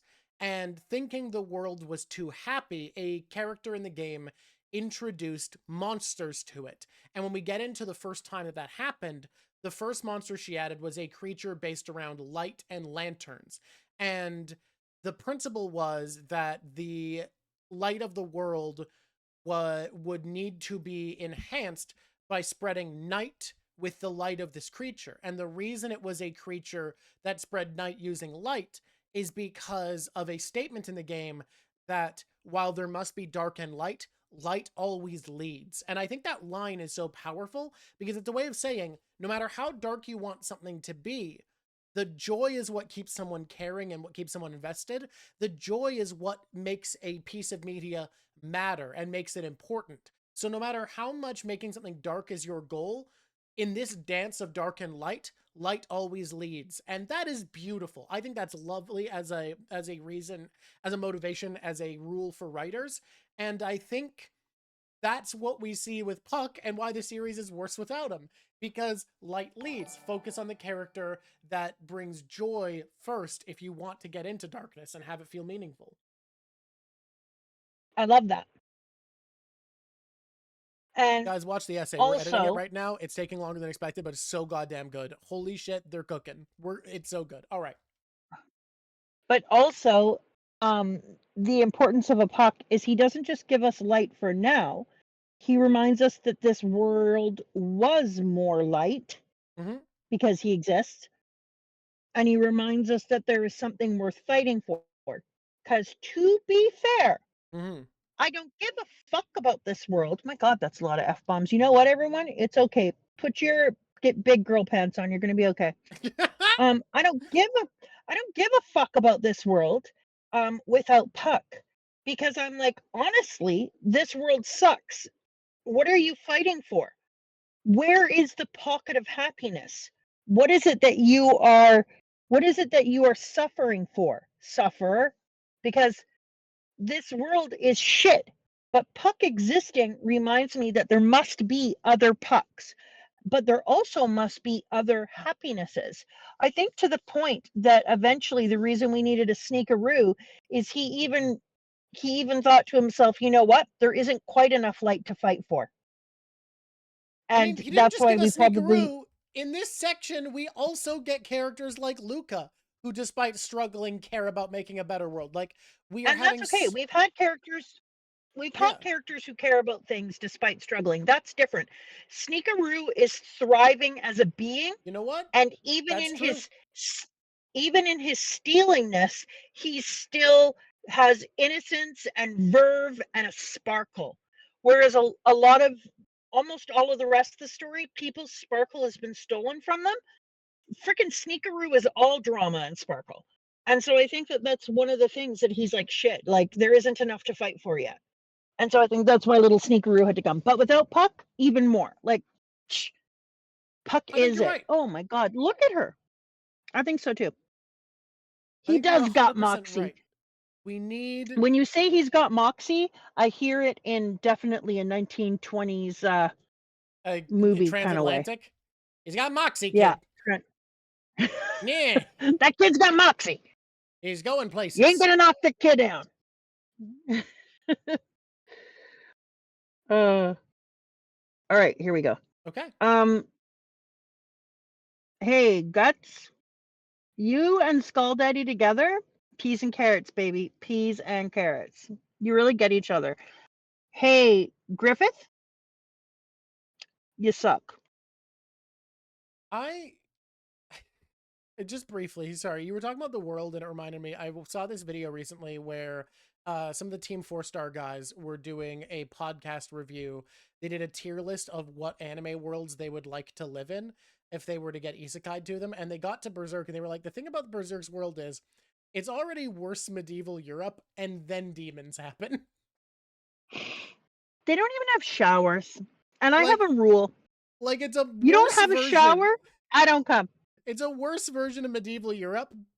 And then after we're done with that, demons. Like, Yeah, no, thank you. like explicitly, this has to be one of the worst settings you could ever live in. Yeah, I would agree. It's dirty. There's no showers. It's stenchy. No showers.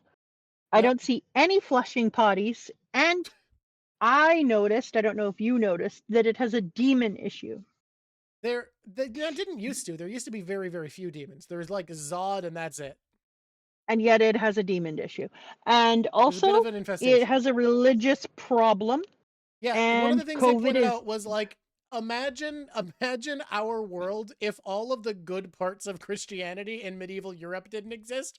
Like, take yes. Christianity, get rid of the like Christ part where there's like love thy neighbor, and have it just be like, no, God is good, anyways, murder. Aren't people getting rid of that whole love thy neighbor already now? I mean, we are. Yeah, New Christianity is very anti-love thy neighbor, but I don't want to get into that. New Christianity is a broken thing. A broken thing. All right, you can call it that. I Hey, have other Cathcart words, did but I'm going to take a not use. shower after the eclipse. Sort of. Waterfalls. I'm not going to talk about it Waterfalls! right now. You forgot about waterfalls. Those are showers. No, but I have been to a shower that is simply a hot spring waterfall. I shit you not. I got to go to a place on this planet where I stood on round soft rocks while hot water fell from a cliff over rocks onto me. Wasn't that there? Wasn't that Liard? No, first of all, never say the name out loud. And second of all, yeah, Liard has one that was made. This one is like just falling from above with ferns and moss growing around it. All right. Never say the name. From like Guy, they're from not like driving 20 to the feet up. Yukon border to go to a hot spring because we said it exists. No, everyone should go to Liard, but it But they're isn't not Liard. gonna. It's a secret. The place that I went to was a secret place that some people took me. Some Okay. people whose land it, some First Nations people whose land it is. So I can't say it. I But it was have a guess, incredible. but I will not bring it up. I will think about it for my whole life. On my deathbed, I'll think about all you, do and then I'll just know take a moment for that. There is a hot spring island near Tofino that the native people there sell boat rides to. Yeah, and it didn't have a hot spring for a little while. There was a earthquake, and then it stopped delivering the hot water. And then fuck. there was a but it took like 2 years, and it came back. I guess the reservoir just needed to refill because it probably got expanded or deviated. Yep. The coolest thing about that one, we always want to go out to it because you have to actually pay to get a boat over there, and then they have great boardwalks and stuff, is that when the tide is coming in, you can sit in it while super hot water is there, and then waves come in and fill it with cool salt water, and it mixes around and gets hot. And yeah, that's pretty cool. Okay. Tofino. Psh, kind of a cool place. Tofino Tapato. That's Where are we? What's happening? That's their motto, by the way. Are we at the Serpico fight? I know where we are. We're about to have our second introduction to the eclipse. Once upon a time, there was an eclipse. It was like that bad. we talked about most of the entire story except the ending of the arc, and now we've gone back to the beginning. I think that's how you're supposed to do it. They call that in media. Once upon a time, there was an eclipse. It was bad. People didn't want it. Okay. And so, by the way, shout out South Park. I see you and I love you. And they were like, oh, we should never do an eclipse again. And people were like, yeah, okay, we won't. Just kidding, we will, and we're gonna have another eclipse. And watching Guts stand there and be like, what now? What do you mean we're having another fucking eclipse? Did you see the first one? We already did the eclipse. You said there was going to be an eclipse. I did it. It's me, Guts. I did the eclipse. I'd like to go on and have a good life. No, it's time to die again. That sucks. I'm going to go and get a knife. An inevitable death, and I'm still alive. Yes, I saved you. I was there. It's so terrible. I'm so unhappy about the second eclipse. I also have a question. Like, couldn't we come up with something else? Why did we need to use the exact same thing? It would be like if somebody was like, hey, we're going to make a new plot for Earth. It's called COVID-2. Well, they're working on it. They'll find more diseases. We're farming bats or whatever. Oh, don't worry about it. We're going to apparently have a world-ending virus for computers instead. Okay, so. You know, I think at this point there could be worse things than every computer dying. Oh, there's so many things that are controlled. I can't even get into it. The moon's light will not be extinguished so long as the moon exists in the sky. Moonlight will remain on the water.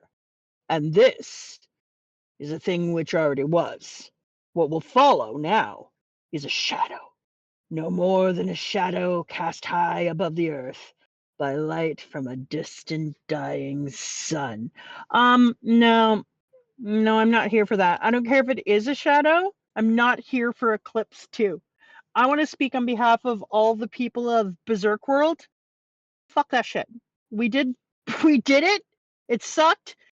They made a lake of blood. Is that the lake you're talking about that you're putting this moonlight on? Is it the blood lake? Because we did it? Someone asked, what do we think The we only could good gain? thing that happened is that Judo died. Other than that, it was really bad. Someone asked, what could we gain from a second eclipse, and I have a theory.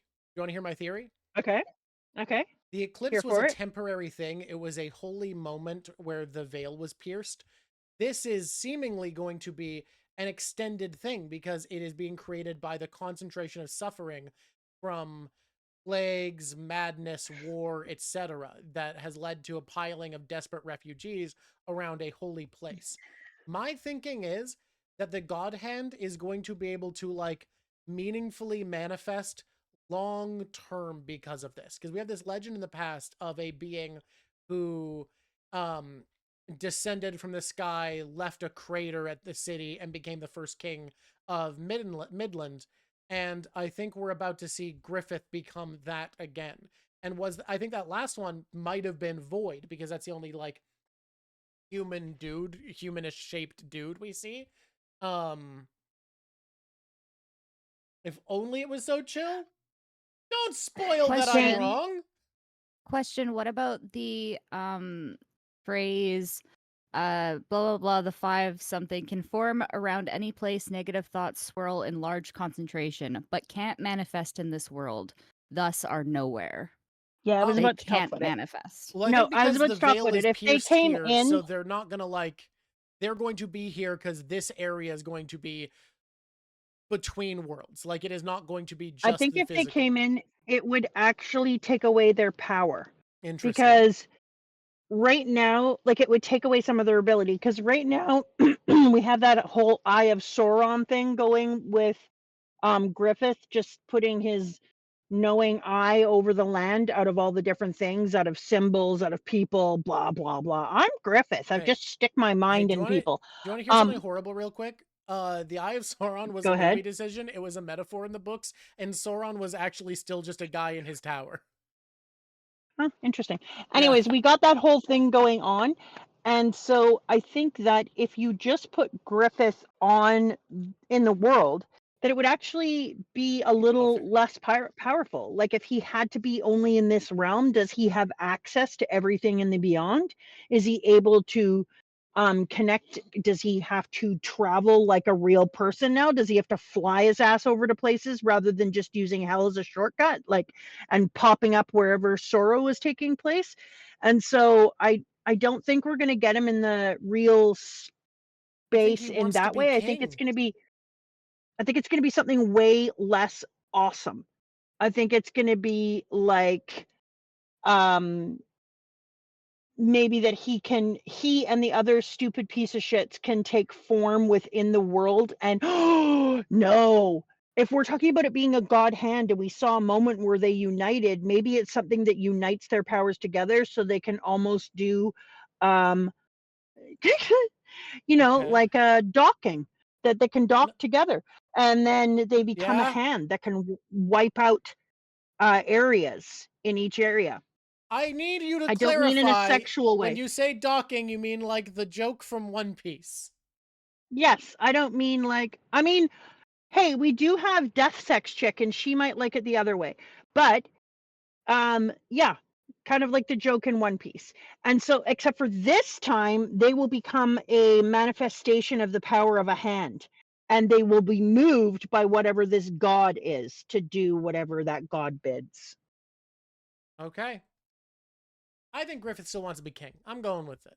But we'll see what happens. Oh, I think that him individually wants to, and that he might be drawn to the earth in his own petty vengeance kind of way. But there's more than him, right? And one of Right, them is like mega old. Mr. Megamind, the giant brain but I alien, think at a is like point incredibly old. we know that there is an angel who's descended from heaven to become a king, and Yeah. I gotta be real.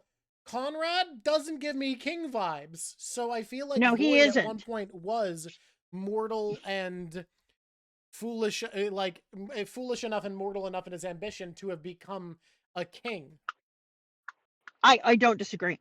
I'm just Hmm. saying that I think it's going to be something more horrific. But I think second to that, we are going to see Griffith try to take over the world, but it's going to be in a, I don't know how he's going to do it. We're going to have Charlotte involved. I forgot about that. God, Charlotte. She does still exist, huh? Charlotte. Why you gotta? I insist You know? on it being right that Charlotte is like the protagonist of a shoujo romance manga that ended up in the wrong story. Yes. And she's like, I'm so excited to be here. I can't wait for Griffith to come back and annihilate me utterly. Don't phrase anything like that. Terrible choice. I'm being so for real right now. Like she's just like, oh, Griffith, I miss you so much. Griffith, you're so wonderful. I love the way that you are. God of darkness. You're so good. So gross. Listen, Yeti, just like Oda likes to use one phrase or word to mean many things, so do I. I just like to put it out. Always assume I mean it in the best, most innocent way. Yeah, that's what's happening here. Charlotte needs Luca at her side screaming, "Don't text him, he's bad for you, girl." Luca could have saved her. So good aesthetic, yes. Luca could have saved that girl. Oh God, it's too bad they're in such different social standings. Yep. Everybody needs a Luca in their life. Everybody needs just a smart person around you to be like, no, bad. You are making decisions you should not make. Stop this. Stop being a cultist who kills your boyfriend. It's bad and weird. Okay. I can't believe we didn't discuss how he was able to fall off a cliff and just be like, yeah, okay, I fell. Did you know the only reason I know how to pronounce Joachim is that I played a Warhammer Fantasy tabletop game with a friend who made his character be named Joachim? Oh, yeah? Yeah, that's why I can look at the name Joachim and go, I know how to say that. Side note. Yep.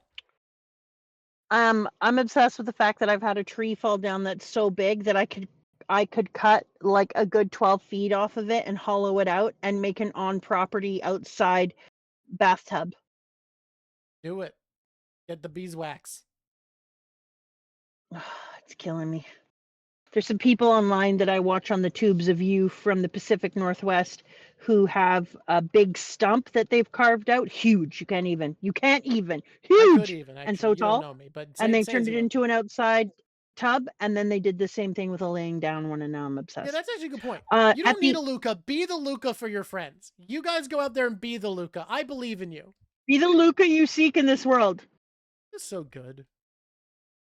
The more we talk about her being good, the more worried I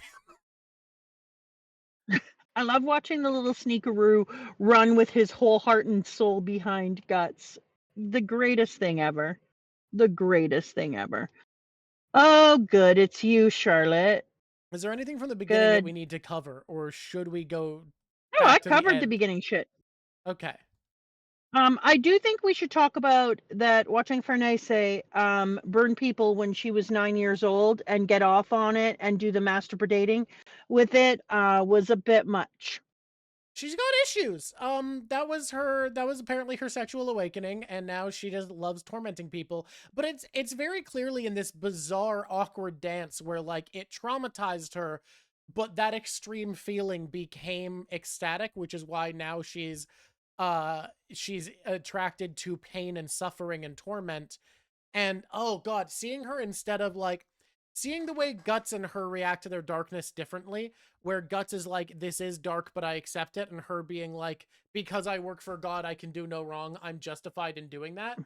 It's like the narrow difference that means so much between them is so interesting. I was talking about it, or that's what we were having a conversation about early, about it's just your perception. It's the same thing, but it's your perception of what that thing looks Mhm. like. And it just makes me hate her more. Like, okay, I understand that there is a shock that goes through you that creates such a visceral reaction in your body that you end up, there is some trauma to it, so you end up filtering it in a way that allows you to survive. But to thrive, I understand survive, but thrive and use it as your sexual predilection is Yeah. just a little much for me. Um, the way that I feel about Fernese is the way. Yeah, no, I have nothing I can compare it to. Actually, I was trying to think Sh- of anything else I She had a is feeling for, she's a and really bizarrely specific character. yeah, like I have no other character that I could actually compare to her, I think because it's also about like her age, her upbringing. There's so many considerations, but I despise her. And the fact that she stands there until the last ember is out. Ugh. yep. I think something that I love about how it's written is other people looking at her and being like, "Oh my, either she's so devout or she's so tough to be able to handle this, or she's so uh cr- um uh like cruel and unrelenting." Like everyone reading into it, and internally it's a weakness. It's a thing that, because she has empathy for others and she doesn't like that she's doing harm, has to confront and reassure herself that this is okay all the time because she's on the good side. I'm a good guy, so this is okay. So it's, I don't know. I love the way it's written, and I think you're right. I think this is the type of thing that's too fucked up for most good writers to tackle, so there isn't really a trope to fall back on to understand Yeah, this. I tried to think of any other trope, and I was like, nope. She is uniquely shitty. She might be one Good of the for most you, unique characters Fernese. in Berserk, which is saying something. What's the name of the knight that works with her? Which one? One of the squishies will say it. Bridge Her boy. main knight dude. Serpico? Is it Azan? As- Turpico? Uh, Serpico? Serpico is the Serpico. one that Serpico's the looks like smarmy. Gimli, and No, Serpico's the thin guy. yeah, Thin. Yeah. and Azan is I used to despise Serpico. I wanted to punch Serpico in his family jewels, and now I am growing to appreciate him more and more. Even though when he was fighting with Guts, I was like, oh no. There was a poll at the beginning of this for, do you like Serpico more or less after this? I don't know how you could like Serpico less. He was so fucking cool. Yeah, I like Serpico way more. The ability for his fighting with Guts that proved that he is way more than he seems was Yep. amazing. And his mind, that he Yep. knew that he because when Guts crushed his sword, I was like, see, that's your problem. You think that you can just be, and then he ends up having a sneakaroo attack, and I was like, Hey, oh, I have a okay, question. okay. Okay, the fact that he has to strategize so much and he's like, sorry about this, but I'm pretty sure in a fair fight I'd die, and he's pulling out all these tricks, it's so fucking good. Exactly. Stopping him from drawing his weapon, stopping him from using his crossbow, stopping him from using his strong arm. Using his own weapons against him and stealing from him. Even Yes! Guts liked him more after the fight. And Guts Um, pointing out, and when people are like, he couldn't beat him and he's not enough, and you do, but and then Rafe with your Guts can do the brute forcing, but even Guts had to admit, like, brute force is not the fuck Oh, all, and unless you Serpico it, then you could end up dying. Serpico has it. And despite the fact that Serpico is so much weaker than Guts, where the Goatman was so much stronger than Guts, Guts is like, this is a harder fight than the Apostle. Like, exactly. That dude was faster than me and stronger than me, and yet Serpico's harder to fight. Yeah, exactly. And then having Serpico actually have emotions about people being burnt alive. Yeah. I have a question for you. Yeah. Do you think that when Serpico finds out how fucked up Fernese is, he's gonna fall out of love with her? Okay, well,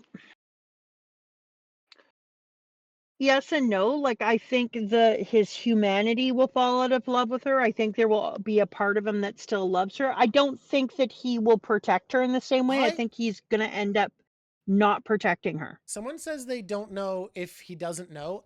I think he doesn't know the extent of it. I think he thinks she is committed and like willing to be extreme, but I Yeah, don't think he knows that she gets off on suffering. Like, yeah.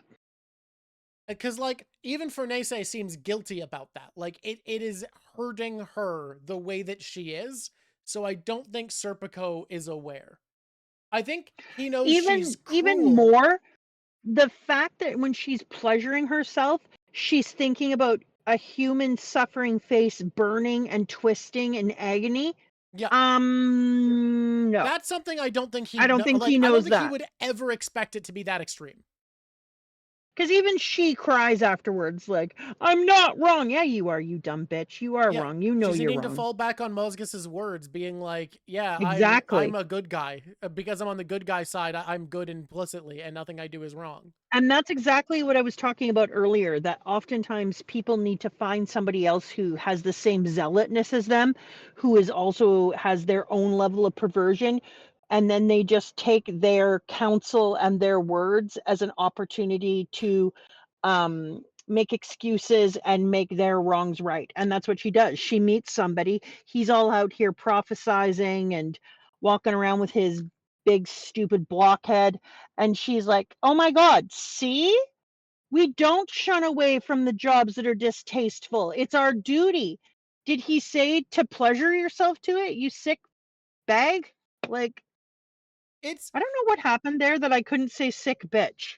Fernese is such an interesting character though, because like the fact that she has enough empathy to care about the suffering they're causing, and yet when it comes to like for them not helping with disease, them not helping with them taking people's freedom, all of that bothers her. But the actual Yep. physical suffering because of her traumatic connection, she is drawn to, and because she's not like Guts, she can't just accept that as part of her that she dislikes. She's in this circuit of looking for justification to be okay, and it's so well written. I really love this character. I God, she's awful. love how upset she is that Guts exists, not because she's worried Yes. about being cut down, but because she's worried about her reputation. And it's because Yes. he is the only one who's seen into her sick heart, and now he's the only one who can open up her story. Also, so because, especially in something based off medieval Europe, a lot of the only place women can exist in society is in a romantic or sexual position. That's how they are treated. That's where social power for women comes from, especially medieval Europe. And that's a lot of what we see. But how interesting is it that we see a woman that for cultural reasons is put in a military position, and she is entirely defined by her sexuality? That is the course of her character. That is her drive, her motivation. And the character who's a prostitute because it's her only way of work, because that is the only power she's given in this world, isn't in the slightest defined by her sexuality. Every other element of her character is where her definition and strength comes from. I think there's something really interesting to that.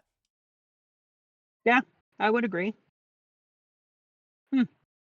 Like, I would like to focus more on her military prowess. And I would I like to see her, because we see her and we see her becoming a more interesting character, but we don't see her become a better leader, or we haven't known her long, but we've known her long enough that I would like to see her grow in her position. I agree, Yeah. but I And just that's what think I there's was like, something okay, very bitch, time to interesting get to that. better.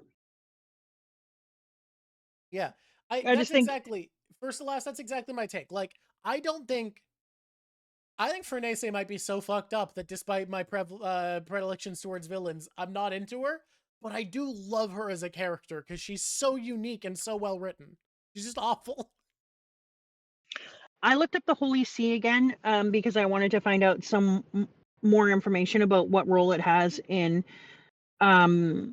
Catholicism. I knew some stuff about it already. Yeah. I'd already looked it up, but I wanted to tell people because I don't know if everyone understands what role the Holy See has with the Catholic Church, because it's governing body headed by the Mhm. Pope. It's a jurisdiction of authority. So Yeah. to explain that a little better, see comes from the Latin sedes, meaning seat. So it's the epicenter, and it's a sovereign entity. And here is something that is crazy. It's distinct from Vatican.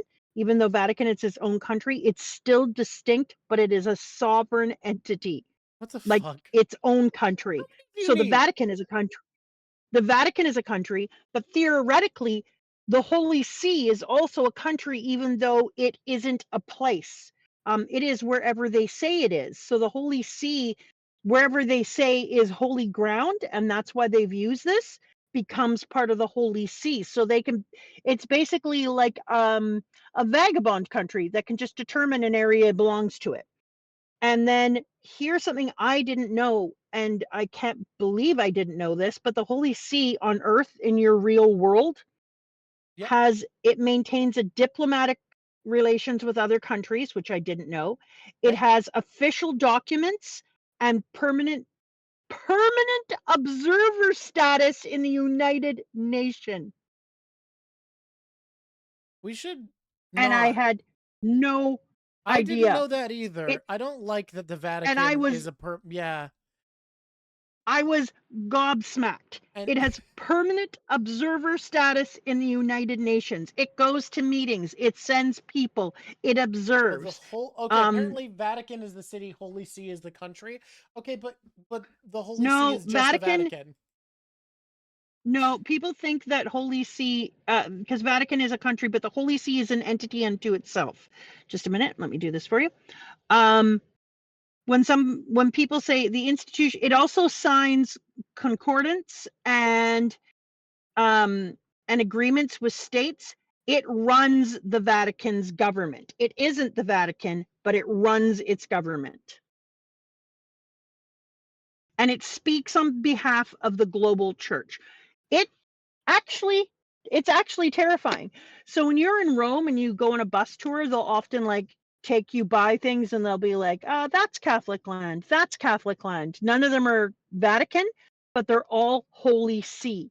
And Interesting. the Catholic religion as a whole owns the Holy See, not the Catholicism and not the Vatican.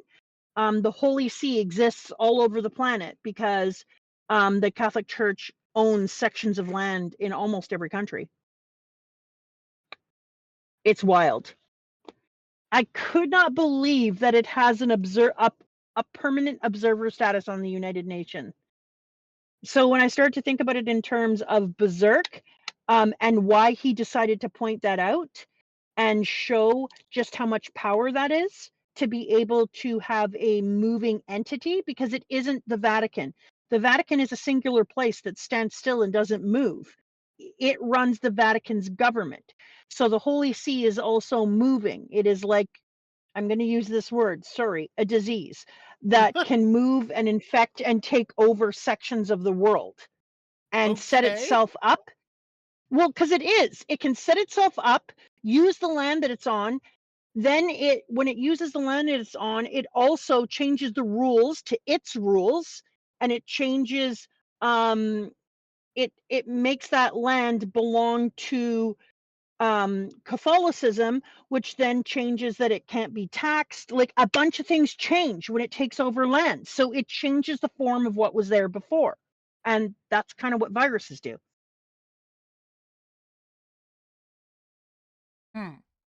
I feel like your take is not going to be the most popular with Catholics. Yeah, maybe not, but it's not a lie. Call me out. All right. I could get into it much deeper, but I don't feel like it because I'm talking about Berserk. But if you want to get into it, I'd be happy to do so later. All right. Time being. Serpico fight was cool as hell. Serpico fight was excellent. I'm gonna give it a 7. A 7, you say? You know what? I've seen a lot of fights. He cut some horses in half before. I wasn't thrilled. But this story has had. Yeah, there was so much horse cutting. Yeah. Guts was out there in the horse mines. Hey, question, because you're such a horse fan and you're so in the loop about anime now, have you been playing Uma Musume? What? No?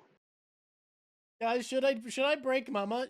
She'll be gone. This'll destroy. Should I do it, or should we just move on and not Don't! mention Uma Musume? I can't!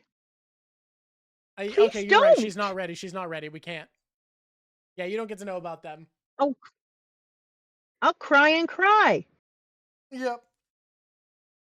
And I don't want to cry and cry. I'm a very busy person. I have to go back and be a proper. Basically, there's a mobile gacha game that's a horse racing game where the characters are anime girl versions of famous racehorses from throughout history and some made up ones with personalities and Ew. gimmicks based off of the real history of these actual horses. Oh God, no, no! I hate this with my whole soul. Pretty cute. No, shut up. It is. Oh, I want to say that the gross goat dude who was just a skinned goat head and then became a proper goat monster. Yeah, that I was happy about that. People are correcting me, pseudo apostle. I know he's a pseudo apostle. That's a fucking mouthful. Just let me call him an apostle.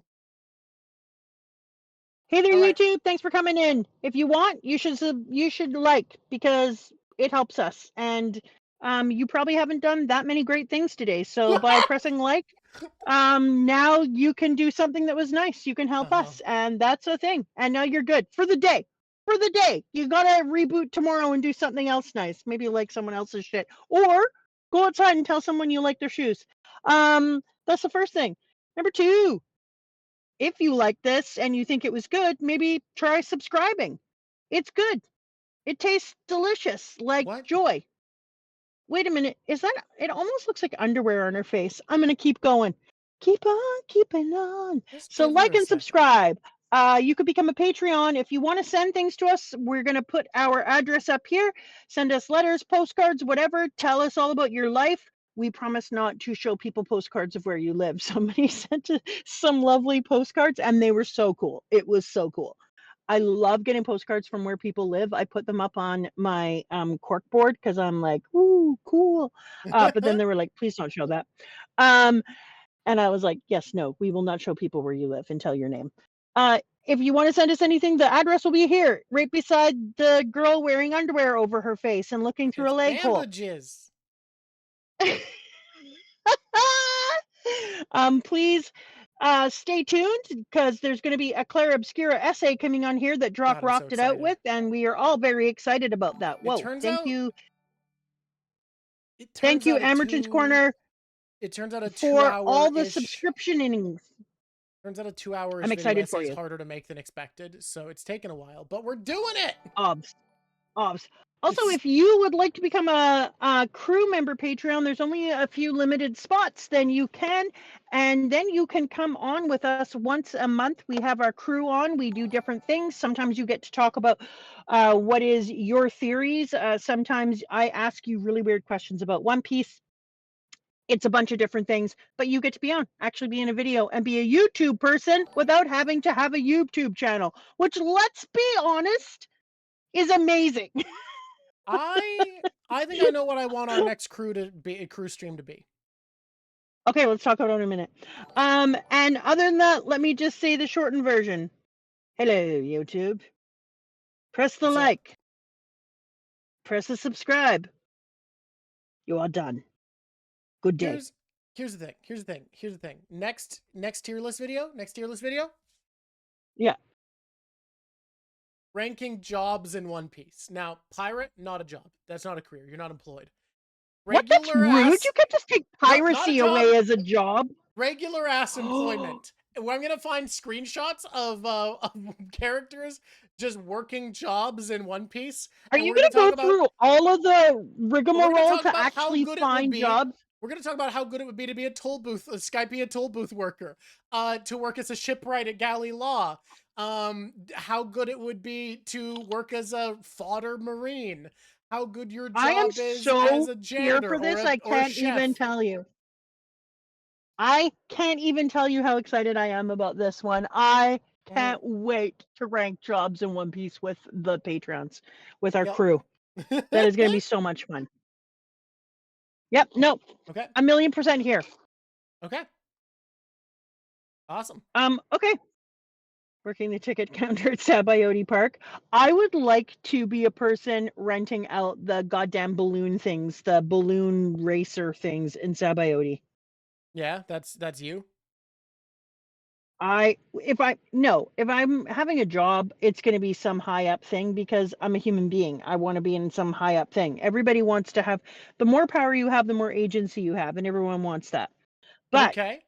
if I was doing like a reg human job, and if I was allowed to drive around in them, have I ever told you about my deep, deep love of golf carts? I might even take up golf just so I have a reason to drive golf carts around. I freaking love golf carts. I think they're the greatest mode of transportation ever. They're so fun. I laugh almost the entire time I'm driving a golf cart. If my mood is down, I get in a golf cart, serotonin boost. Boom. Yeah, but where am I going to drive a golf cart?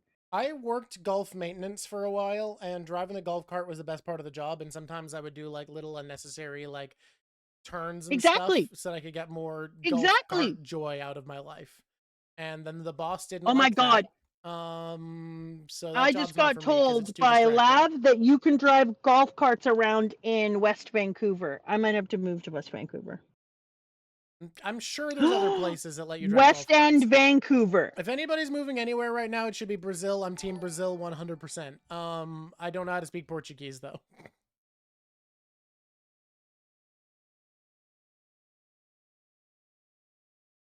You there? Oh no, you're you know not she's there. researching golf carts. Hello? What it? Hello? I'm back. Hi. Listen to me. Don't worry about it. I have a long enough driveway that I actually think that I could have a golf cart actually to go up and down to the pub. Well, Do you think anyone would be like, you can't golf to the pub? yes. However, I think you run them over with your golf cart. Yes, Drawk. You're the thinking now. Thank you for working with me on this golf cart dream. Oh, look, I want you to live your truth. I once read a book that I wasn't enjoying because it was on this little island and all the people didn't drive cars. They just parked cars at the ferry to take a ferry over into the rest of the world. And around town, they only drove golf carts. And I was like, I am reading this novel just so I can read about the golf cart life. And I don't regret it. Oh, Paladin Berserker. My brother-in-law picks up my nieces and nephews from school in a golf cart. There are whole towns here in my state that are golf carts only. Yes! You are having This a is lot great. of fun with the golf course and cart life. I just want this life so bad. I think we should not be using cars on the daily. I think cars should be whatever, and we should zoom around. I saw a person that had a 6-seater golf cart with a heater, and then it had a thing for rain, and they decorated it all up, and holy shit, it was so sweet, that ride. Pimp My Ride has nothing on Pimp My Golf Cart. How did we get here? Where do we go from here? I don't even know. Is it I don't top even 5? care. Is it top 5 I don't time? even care. Is there anything else from the story we need to cover that happened? Nope, we're good. Let's move on. Ready? Okay. Oh boy. Thank you, Protagonist tier, Squishies, for coming protagonist? along on my golf course. Where is Guts in the protagonist tier of protagonist to you? Where is our boy? Shit. Whew. Am I first this time? Probably. Yes. All right. I'm going to say, in my opinion, I really enjoyed him. I felt like he was really hinged. He was very focused.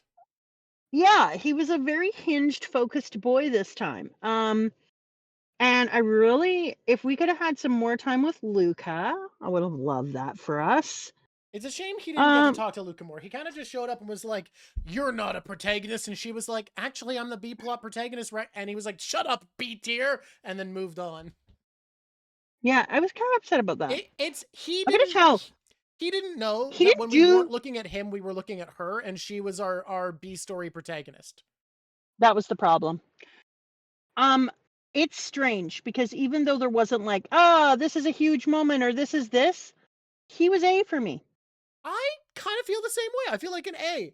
I'm also realizing Yeah. that's the sad part of the A plot and B plot coming together is your B plot protagonist has to get downgraded. They no longer get to be Yeah, and it's protagonists of upsetting their because story. you're like, oh, I love her. Yeah. She's A in my world. I mean, it makes sense. Okay. It's Guts' story. It's not. It's the story of Mr. Guts Berserk, not of Miss Luca Berserk. But like, I'm gonna miss our time with her. Me too. She was amazing. As far as B plot protagonists go, she has been one of my faves. I hope to see more of her. If she, say, for instance, wanted to smack Casca to see if she gets some good results, like she did with Syphilis Betty, that'd be a good plan. Maybe if you hit her enough, it'll work. Just no, not a bunch. Come on, that's abuse. Just one big smack. I just had a thought. I can't think of any other places I've seen it, but I feel like it is a trope. And does anyone else have examples of like the way the B plot and A plots of a story come together is the protagonist of the A plot saving the protagonist of the B plot? Because I can't think of a specific example in my head, but I'm certain I've seen that a bunch of times, and I can't think of a single one. Yeah. I'm pretty sure there's been a lot of Invincible episodes that go that way, where we have like a non-Mark story, and then that person's about to get their ass kicked, and Mark shows up. So I think Invincible does it a lot.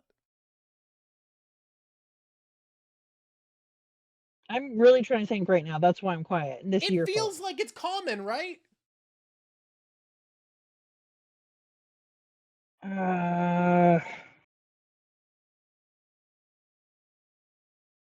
Yeah, it feels so common. Why can't I think of anything? Right? Like, this is a thing, and yet I can't think of an example. Shit, I hate this. Okay, Stranger Things? Hear me out. Hear me out. It's Stranger Things. Okay. The 11 saved the life of this kid that had been in our B plot in the Upside Down world. Okay. Stranger Things is weird because it feels like it's hard to call it A plots and B plots because it's just kind of like, it's got just a bunch of plots. Yeah. Lord of the Rings. I just looked it up. Okay. Okay. Yeah. Yeah. Because we have Frodo and Sam's journey. They go to destroy the ring. The people of Rohan prepare for war. Gandalf is reintroduced to connect and reinforce, and then saves the B plot characters. Yeah, there's a few, but I can't think of any other ones. It's definitely more common than I'm capable of thinking of, but like, yeah, this is a good example. I was like, oh, Luca, you're so fucked, and then Gut showed up and was like, oh, she's not. She's gonna live. I do like it when that happens, even though I can't remember many times, because it kind of, here's why it's a good idea. It's when you create a strong B plot character, we really enjoy them. So if you just take away all their shine and they become the hero when they meet the A plot, you're like, oh fuck, and now we're going to be missing them. And instead, if your A plot character comes into your B plot character and saves them, you're like, A, thank you for saving this character I liked. I like you more because of it. And B, that's why you're the GOAT. Guts Berserk, that's why you're him. Yeah, and I think that's why it strengthens, like it totally strengthened Guts' story and Guts' character for me by him saving Luca, because I was like, that's right, save Luca. She good. Good night, Elizabeth. Good night. So yes. Sleep tightly. Why did you say it like Dracula? I was hoping not to have to answer this question. Is it because Elizabeth Swan? Because I don't have an answer. Okay. I'm really glad. You made her necklace out of moonstones, which are a feminine stone, feminine energy. Know, man. I just put gradient maps on until they look Dude, neat. you just did. I'm telling you. I don't care if you know. Okay, now let's do top fives. Top fives. Okay. Top right. fives. Who goes first this week? I think you do. Because I picked Good. the art. I'm glad I go first this week. Number one, Sneakeroo! Yeah, him? I love that kid so much. You love that fucking child, huh? I love that kid so much. He is everything. He is comic relief. He is giving me future and hope. He I is feel it. joy. I get it. Yeah, He yeah, is yeah. funny, but he is also hardworking and tenacious. I love that fucking kid. I think he's actually great. People are saying it's a hot take in the Berserk community. Look, I can understand if you want this to be grumpy Mr. Guts fights everybody, and that's what you're here for. But I have to tell you, if that's what you're here for, you haven't been paying attention because we've had silly dancing fairy child the entire time. So like, that's not it. That's not all we've got. We have our series contains multitudes, and it's got room for this little bastard. I love Sneakeroo. He is so Isidro wonderful. kicks ass. What a good child. Allow me a moment. I'm torn. I'm torn here. Because the character I like more, like most of who we got, is definitely your girl Luca. But Yeah.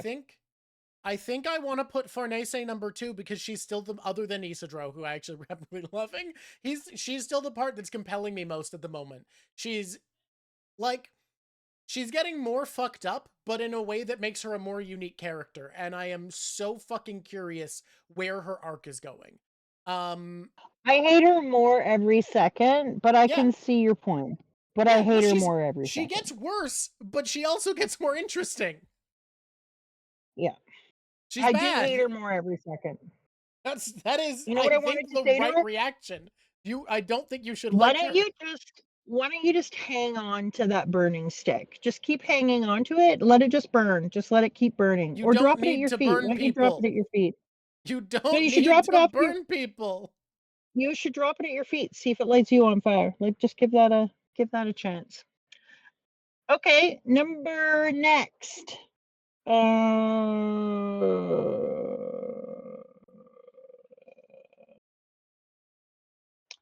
It's a different type of comedy though, Artoria, and so therefore it feels like more comedy mentally because it's a new type. Whereas Puck could only give us the same type of comedy each time. Having Sneakeroo gives us a different outlet. So it's two forms of comedy. And then every once in a while they pair up, which is a third form of comedy. So it is more comedy. And it feels good. And I'm here for it. It's like lemonade that's been refreshingly chilled with basil in it. Don't at me. I'm gonna give my name is Luca. She lives on the second floor. Yep. I am going to put her at number Trez. I think that's Number entirely where she should number be. number Dry. I'm going to do a wild one here. Number 5? Number 5 is the guy I can't remember the goddamn name of, who's just like some fucking guy literally working for Farnese, just random, barely important dude who's into Luca. He has sideburns. I found him so interesting somehow. Like, Yeah, I think it's weird that you put him at 5, but on the other hand, I don't because I was like, show me more. Jerome, that's what it was. His name was because I would be Jerome. lying if I said Jerome was better than Serpico, so he's at number 5. However, No, Serpico is number 4. Yeah. Serpico is serping it up. Serp. But why was Jerome so compelling for just like some shitty cowardly knight? I loved him. I do not know, but when the two of them were chit-chatting and he came around the corner, I thought to myself, I think I like him so much because I love an observant person. I am here for a person who watches and sees what's actually going on. And he clearly hates Fernese very much. And to watch him come, even though he is her employee, to watch him come around the corner and say, I didn't think there was that much to you, and seeing this lets me know that we could be allies. A, made me think about the future and how I might see more stuff between the two of them. There might be some collusion. I love me some collusion. And B, made me know that he's going to be a deeper pool. Yeah, he is so much interesting to him, and like I love him seeing the humanity in Serpico and being like, yeah, I didn't realize you were the way you are. We could be buds, and Serpico being like, I don't think we can be, and he's like, I think we can. Yeah, Come I think it was on, good. don't be like that guy. It was good. I was here for him, and his name is Jerome, which is ridiculous because It's just a name. it's just a name. You might as well call him Brad. There's something For so working funny for about like Fernese. these are the characters: Serpico, Guts, Serpico, Guts, Casca, Fernese, Fornese, Casca, Jerome, Jerome. Conrad. Uh, It's got major Conrad Jerome, energy. I'm a child of the 80s and 70s, and I gotta tell you, we had a giant ass giraffe on a show called The Friendly Giant in Canada, and his name was Jerome. So when anyone's name is Jerome, to me, they are silly. They are silly heads, and I am excited to meet them. You do actually raise a point. Nina's another one where it's like, that's just a name. Nina Like, I is. know you're trying to say it sounds like it could be fancy, but she does kind of fit in the Jerome ballpark of, it is wild to have, like, Jerome and Nina as part of the arc along with, Skull Daddy's name is Scott. Scott? I'm sorry, it just is. I'm sorry. Uh-huh. His name is Scott. Look I'm at sure there's Skull no Daddy. reason for that. There isn't. And if you're going to give him a regular name, I'm not even, and you know, but I'm just saying, it just feels like a Scott. If you're going to give him a regular person name. Okay. Yeah. She takes my money. Scott. He's okay. He's got Scott energy in the way that he's like, I'm not going to take care of this for you. Just a minute. I'm going to take care of this for you. I'm going to tell you. I've decided what I think his name is if he has a normal name, and it's Murph. No, for me, he's a Scott. But I could see you Murphy. calling him Murph. But I have another character whose name is Murph, so I could never. I literally was going to tell you that I would love like a trippy watercolor around her, but I wasn't going to because you're oppositionally defiant. And instead, you just saw in my brain. I don't know why I did this. I'm having fun with gradient maps lately. I'm not even lying. This is what I wanted around her from the very, very beginning. Remember when I said do her in line art, but do the other things in kind of weird blah, blah, blah? That's because I was really hoping that they would be watercolory and trippy, and you did it. I could see William, but only if it was Bill. I will not accept other names. Okay, Drip. I'm going to say a thing here. Drip. And it's not Casco with her ridiculous multi-drip. I'm kind Guts. of in Casca covered in jewelry. I might go for it. You tell me who your Drip is. Mine is Guts. We don't generally put Guts out there, but when he was picking that sword up and putting it in his back, when I realized that I should have been when I should have been objectifying him and I hadn't been, I was like, damn, that's a cool outfit. I just need to take a moment here to say, I've gotten used to seeing you in this look. You look good. I feel that. I feel like that's fair. For me, look, I want to pick Casca, but it's Serpico with his crazy feather helmet. Okay, I love that for you. Knightly Serpico looks awesome. Yep. No, it is a true story. A true story about Serpico. Once upon a time, true story. Okay. Favorite monster? Well, oh yeah, we can do both because we have a lot of outfits and monsters, I guess. We don't. Well, I don't think we have enough monsters at the moment because we just have like Goatman and a flaming version of Slan. No, I'm picking the baby because it made me Oh laugh my god. so Okay, you hard. can go for the baby. I'm Thumbs gonna up, baby. say Slan fire form. Okay. Yeah. Yeah. And most sad moment? Most sad. What made me the most sad here? This wasn't that sad of a section. It was distressing but not sad. I had a sad moment. You hit me up with a sad moment. Besides them eating babies from a pot, which was a really sad moment. Again, I'd label that as distressing. Like, I didn't go, oh no. I was like, fuck. No, each one of those babies has people who loved it. That's I'm sad. aware, but I didn't see that. That's how stories works. My most sad, yeah, but my brain extrapolates. My most sad moment, 100%, was them ripping Casca's clothes off again and re-traumatizing her. Yeah, that's pretty fucked up, actually. You got a point.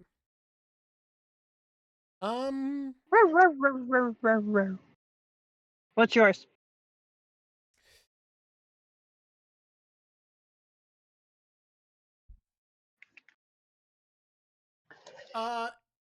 Weirdly enough, I actually felt really sad when Joachim was like, oh fuck no, and broke out of the trance and ran away. And Nina was like, kill him. Like, something about that fucked me up, man. Nina never be doing good things. She is syphilis. Betty has just not got Nina's the one. making life harder for everybody. Everybody. Yeah. And then at the end, he's like, oh, kill her, she's evil. And it's like, look, you don't know that spanking cured her mental illness. So I get why you think she should die. I also kind of think she should die. I get why you think she's still a heretic. She was very in on the heretic time. She's like, not good, man. She wasn't like, I'm considering being a heretic. She was all in. No, she's really bad. She's not great. She's pretty shit. She's pretty bad. Yeah.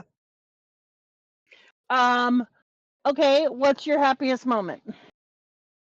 What moment gave me the most joy? Probably actually gut saving Luca. Okay, I like that one. Mine is definitely when Sneakaroo and Puck made the same silly face.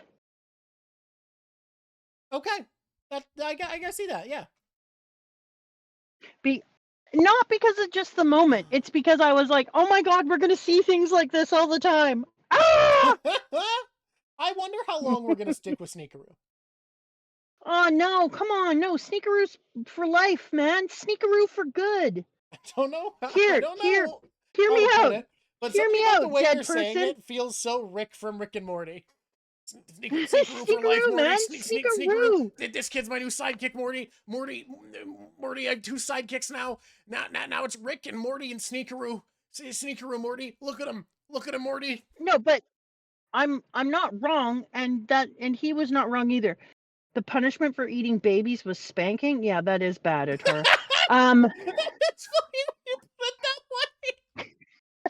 way. It's not good when you put it that way at all. You may have a point there. No, hear me out. If he's gonna take Casca with him, he either has to take my main Molly, Luca, or he has to take Sneakaroo, because he's gonna need someone else watching her wandering ass sex doll face. Because she's just gonna wander. I'm wandering while he's like splitting horses in half. Here. Hey, I'm wandering here. Hey, I'm wandering here. Hey. So he's gonna need somebody to follow her around sometimes. Yeah. Yeah.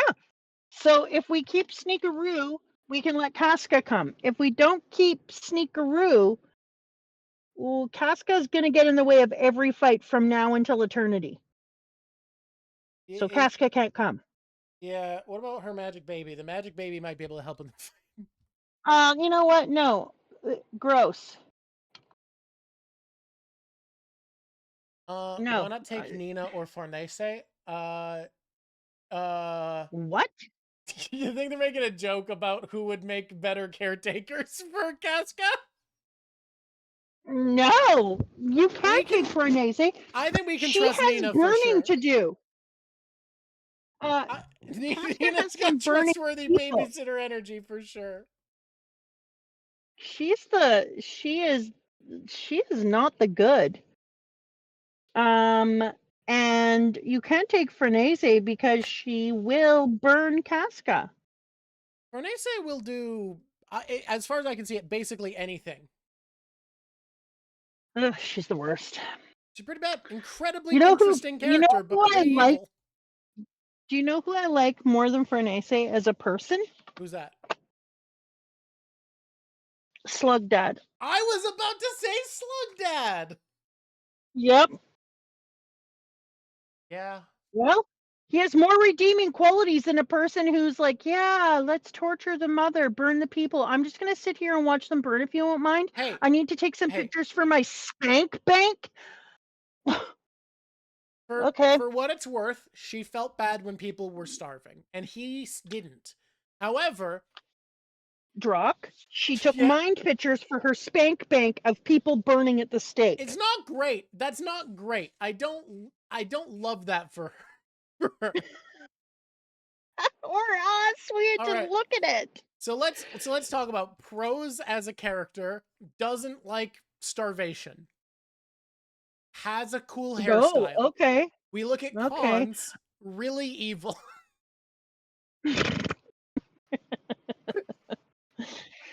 Well, I knew that she was bad when I thought to myself, which reprehensible character do I like more than her? And I realized Slug Dad. And I was like, that's not good. Slug Dad's the bar of like redeemable evil characters. From now on, we compare everything only to Slug Dad. He is the center of the Yeah, Wild worse than Slug Dad. Serpico better than Slug Dad. Yeah.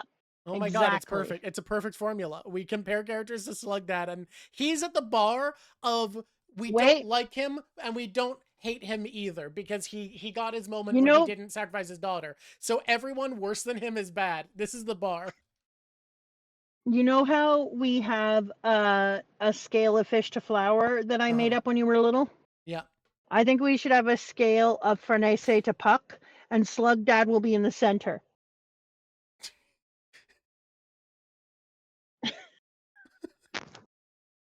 No, wait, I thought Farnese, or so Slug Dad's in the middle. She's as bad as it gets. I think Griffith is worse than Farnese. Fine. From Griffith to Puck, and Farnese will be right above Griffith. I think she is, for me, I would put her, where would I put her?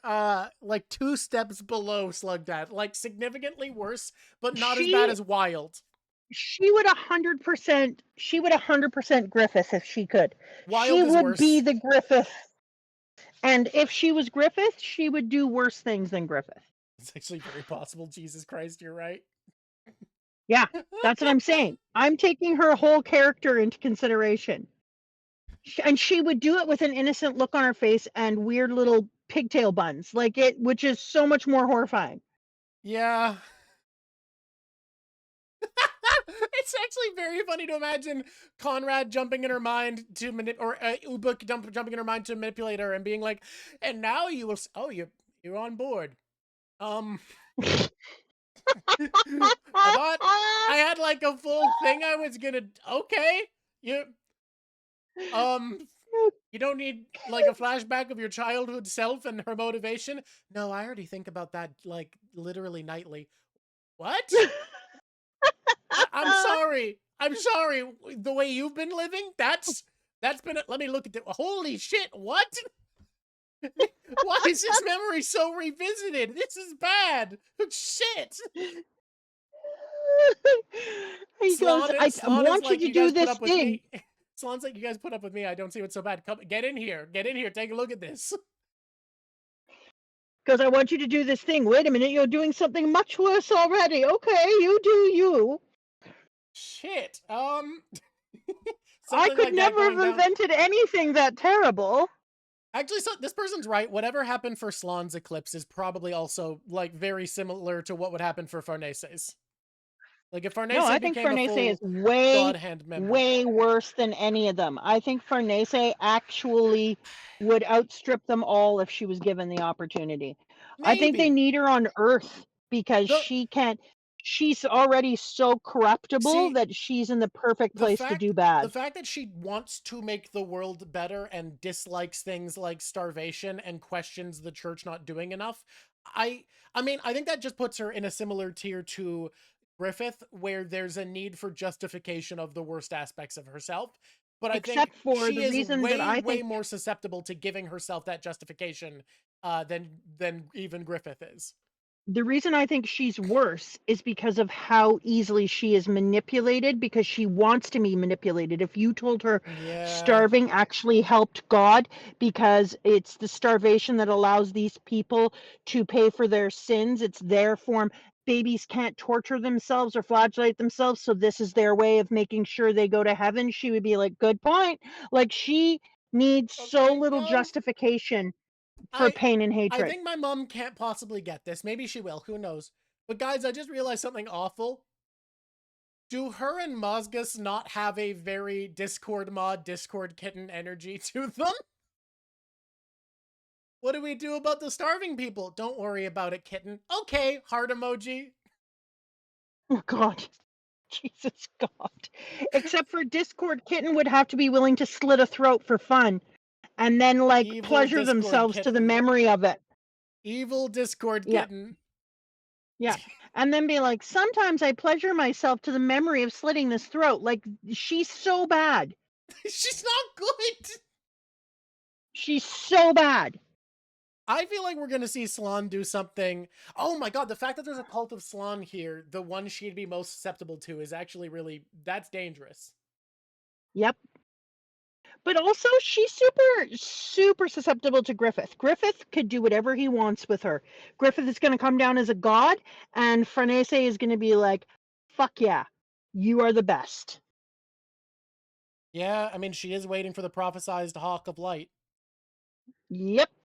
And Griffith is going to be like, okay, baby, I got some stuff for you to do. And she's like, I've already drawn up some plans. And he's going to be like, this is way worse. Thank you. He's gonna show up and she's gonna be like, any chance you need a Harley Quinn? Is that something where you're in the market for? God. Okay, what else do we have left? I think we did all our closing segments and we just talked about her for Oh a my long time. God. We do You and prediction reward, which you guys really knocked it out of the park with. Will you guys like Serpico more or less? oh, We'll know. we love I Serpico. love Serpico. I feel bad for him that he's in love with a horrible woman. I'm not gonna lie, I never look at the predictions because it would be stupid. I don't want to know. But if I'd known it was that one, I would have been like, oh, this one too easy. I am in love with that kid now. And when I met him, I hated him so much. You briefly liked him, then you hated him, then you liked him again, I'm pretty sure. You know what? I feel okay with that. If you can write me some characters who I'm going to go back and forth on like that, you've done well. I really think he's a well-written character. Honestly, all of the Holy Chain Knights are really well-written characters. Even Farnese, who is terrible, is so well-written. Bridgeman, who I for some reason can't remember the name of, feels really well-written. Fucking Jerome, I put in the top 5. Jerome feels so complete as a character. They all feel so fleshed out, and it's kind of crazy to me. Now I want to take out the recorder and do the friendly giant recorder. Somebody said that they realized I was the same age as their brother. Tell your brother Rusty says hi. What? Their brother will know. Tell them I've moved the big couch by the fire for company. Their brother will know. I think I'm gonna mess around with gradient maps more. It's kind of fun. I'm not that good at using them yet, but it's cool. I like it. I'm happy with the chains that you put around her, showing that she is chained to the terrible, terrible world. Yeah, she's basically chained to madness, which is why the swirl of colors are chains. Like imprisoned in her own mind. Yeah. It's kind of the vibe. Are do you ready fuck with Jerome for Heavy? thank yous and next reading? Number Hey, what one, chapter are we I'm reading to gonna next? thank the following people. Okay. Thank you, Squishies. We need to remember to thank you every time. Thank you for listening to this. Thank you for being part of this moment. Thank you for taking up your time on a Sunday to hang out with us. We appreciate it. We recognize that you could have been doing anything. You could have been going for a walk. You could have been eating salmon in a park, but you sat here with us, and I appreciate it. I'm so And grateful for you guys. I'm a little taken aback by the examples that were given, but I am also grateful. It's just hard to hear eating salmon in a park and keep a level. listen to me. You never eaten salmon in a park? No.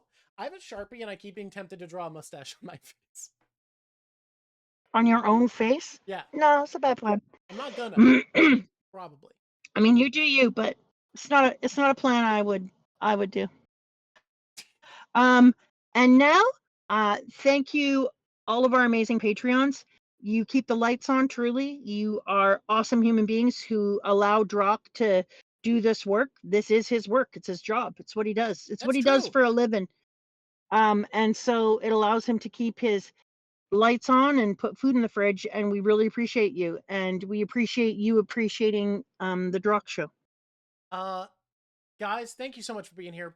Please, please, please keep an eye out for the Claire Obscure essay. I have no idea how much longer it'll take. We've never done anything like this. Right now, I'm working with Lav on getting the base edit and Narwhal's on getting the right clips so that it's engaging for people who know the game and so that it's inviting for people who don't know the game. I'm so excited for it. We're figuring out the balance and it's going to be so awesome. Thank you for our support, and we're going to thank a random special squishy. Please, if you could, give me a number, and the range is 1 to 18. Give me a number between the number 1, known as 1, and the number 18, known as 18. 2. Thank you.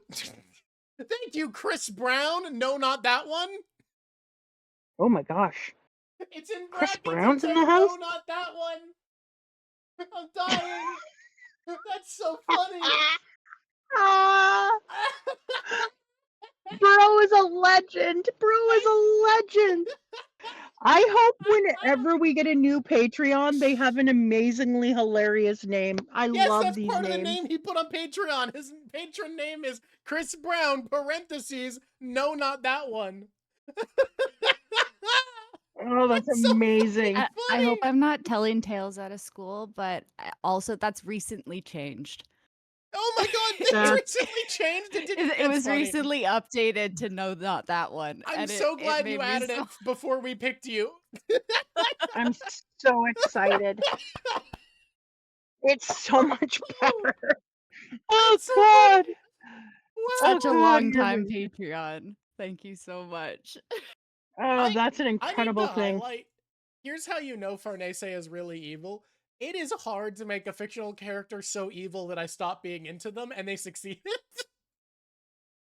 Yes, that is a true story. Thank you for Chris Brown, not that one, for the happiness. Okay, can you read out all of our crew? Thank you to the crew!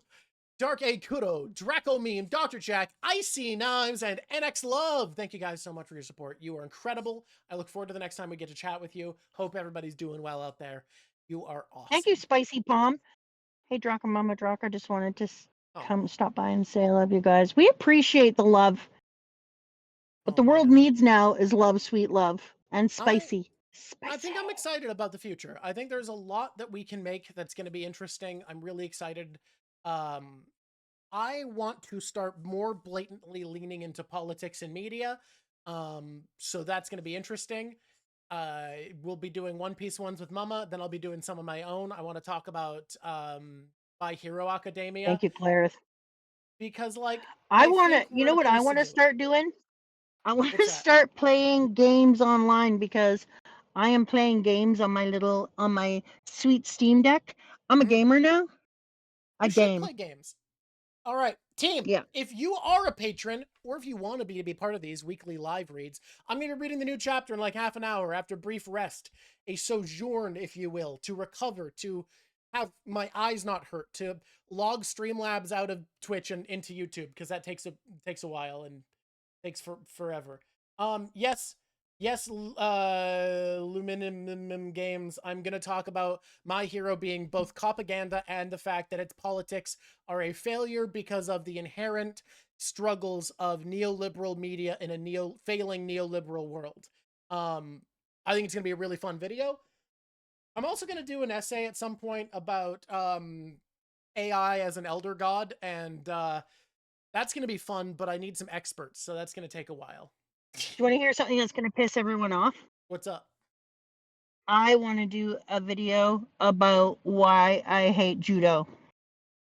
I mean, yeah, you should. I think we should do video about, like, I think we should do videos about what our takes, what we think is a thing.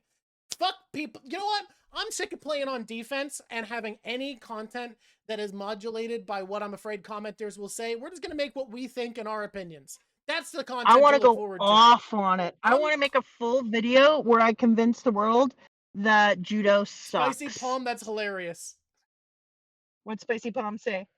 You said why judo is bad, but you kind of pronounce it judo. So That's you're saying it's anti-Semitism. anti-Semitism? I like that Spicy comes in here and is like, I just came by to say I love you guys, and that's anti-Semitism. Don't Pop worry. off, I'm Spice. already vocally anti-Israel. I'm gonna get enough accusations of anti-Semitism. Oh, okay. Well, you know what? I say we get really you know what I've realized recently? What's that? I'm taking off my sweet cap. Because it's summer and I've had to take my sweet cap off a lot more because when it's the year, I've got to be careful to keep my sweet cap on for the kids. But I've decided in this space that, yeah, let's be real. Let's just say the shit and not worry about the fall. Fuck yeah, dude. I think that's it. We just got to say what we believe. We're going to try to be more honest. We're going to make opinion. We're not going to moderate ourselves by what we're afraid commenters will say. You were here for the beginning of the everything. And now I regret not including the part of my Claire Obscure essay where I was going to say that the good ending is or the bad ending is anti-fanfiction, because I was worried of offending people, but I think I'm right. Anyways, let's read Oak. Where are you guys reading to next? Oh, fuck, where are we reading to next? Where do we put that in a place? I wanted to read more this I don't week. know. Lav, can we get more chapters? It's in the same place that you guys found everything else. I promise. Lav, can we We get more don't find chapters, things. please? No. You're reading to the end of 162. Oh my god, that's 13 chapters. That's not a lot. Give me more chapters. Hey. Nope, that's okay. We thank Stazzy Boy for the chapter selection. Stazzy Boy, and we thank the chapters. mods for modding all the mods. You know what? Mods are modifying in a mod-delicious way. You know what? Mods to you, mods. Stazzy, I admit many of your sections where you have chopped it up and given us a digestible portion has been very helpful. But Stazzy, what if we read all 25 left to get the whole section? Stazzy, what if we do it? Only 25 chapters. Oh my god. Listen to me. Yeah? Take it down, brother. Take it down, pass it around. Yeah. 99 bottles of beer on the wall. Finish the arc? I'm okay with not finishing the arc. I don't think the rains are coming. I think we finished the arc. Rains aren't coming. Put your animals away. If I convince them I'm going to do 25 chapters instead of 11, you guys will hear about it on the Discord and the YouTube. I want to say a little thing to the YouTube people. Okay, go for it. If you made it through all this bullshit and you're here at the end now, YouTube person, and you're like, I'm just YouTubing it up and I decided to tube with you. Thanks so much. That's really sweet of you. I hope you have like the kind of day where the person in front of you bought your coffee for you and you happen to have bought so much more than you usually do. Huh. Okay. Have you ever had that happen? I've had many times where I've gone to the drive-thru and the person before me has bought stuff, but I didn't know that it was tradition to pass it on, so I was often the break. Oh, I didn't realize that was a thing either. Might be. Whoops-a-daisies. Hey, I'll be a nicer drive-thru friend in the future. Sorry, Yes. pal. Wow. But if you can't afford it, don't do it. People in the world, if you can't afford it, don't do it. All right, team. Yeah, I felt bad when I found that out. It seems obvious. It's just one of those human moments where you're like, oh, good point. All right, team. I'm sending you on a raid. Thank you, Lav. You know what? We thank the mods. Thanks specifically, Lav, Yeah. for wrangling us, for Lav. hopping in, Thank you, for reminding Lav. us of what we have to do, for telling Mama to stay This still is so for that you, her bad Lav. mic doesn't smash into things. I want you to know, Lav, I'm not mad at you. I chose this for you because it's the only one where Drawk and I's faces were together. Also, and this is important. Thank you for your edits on the Claire Obscure essay, which is looking so fucking good. God, it's coming along. Narwhals, by the way, told me that they were worried about it at first because they were like, ooh, I haven't edited in forever. This is a new thing. Started looking at your edit and was like, oh, I'm going to make something incredible with this. This is so good. That's Hell yeah, amazing. hell yeah. Okay. All Hey, right. Drawk, can Yep. I just say we need a little icon where our faces don't look angry? What do you mean? We need all the icons. We need what I think it's good. We just need one more where it's two of us in it at the same time. You could just put the happy one for both, one after the other. No, I like it when our faces are together intentionally. You could just put both of them. Listen to me. I made you. Okay. Anyways, I'm Make raiding. me a happy. You keep trying to stop my raid. Everybody, Sign off, meet you sign back off. at 5 for chapter time. Okay. Everybody. Squish on squishies. Squish on squishies. Wait, you have a thing. I'm pain free. I'm painkiller. I don't remember. And now I say until next time. I thought it was the beginning. And until next time. Squish on squishies. It's been lovely talking to you, team. Thanks, everybody. Bye. We're so good at it. We're the best to ever do it.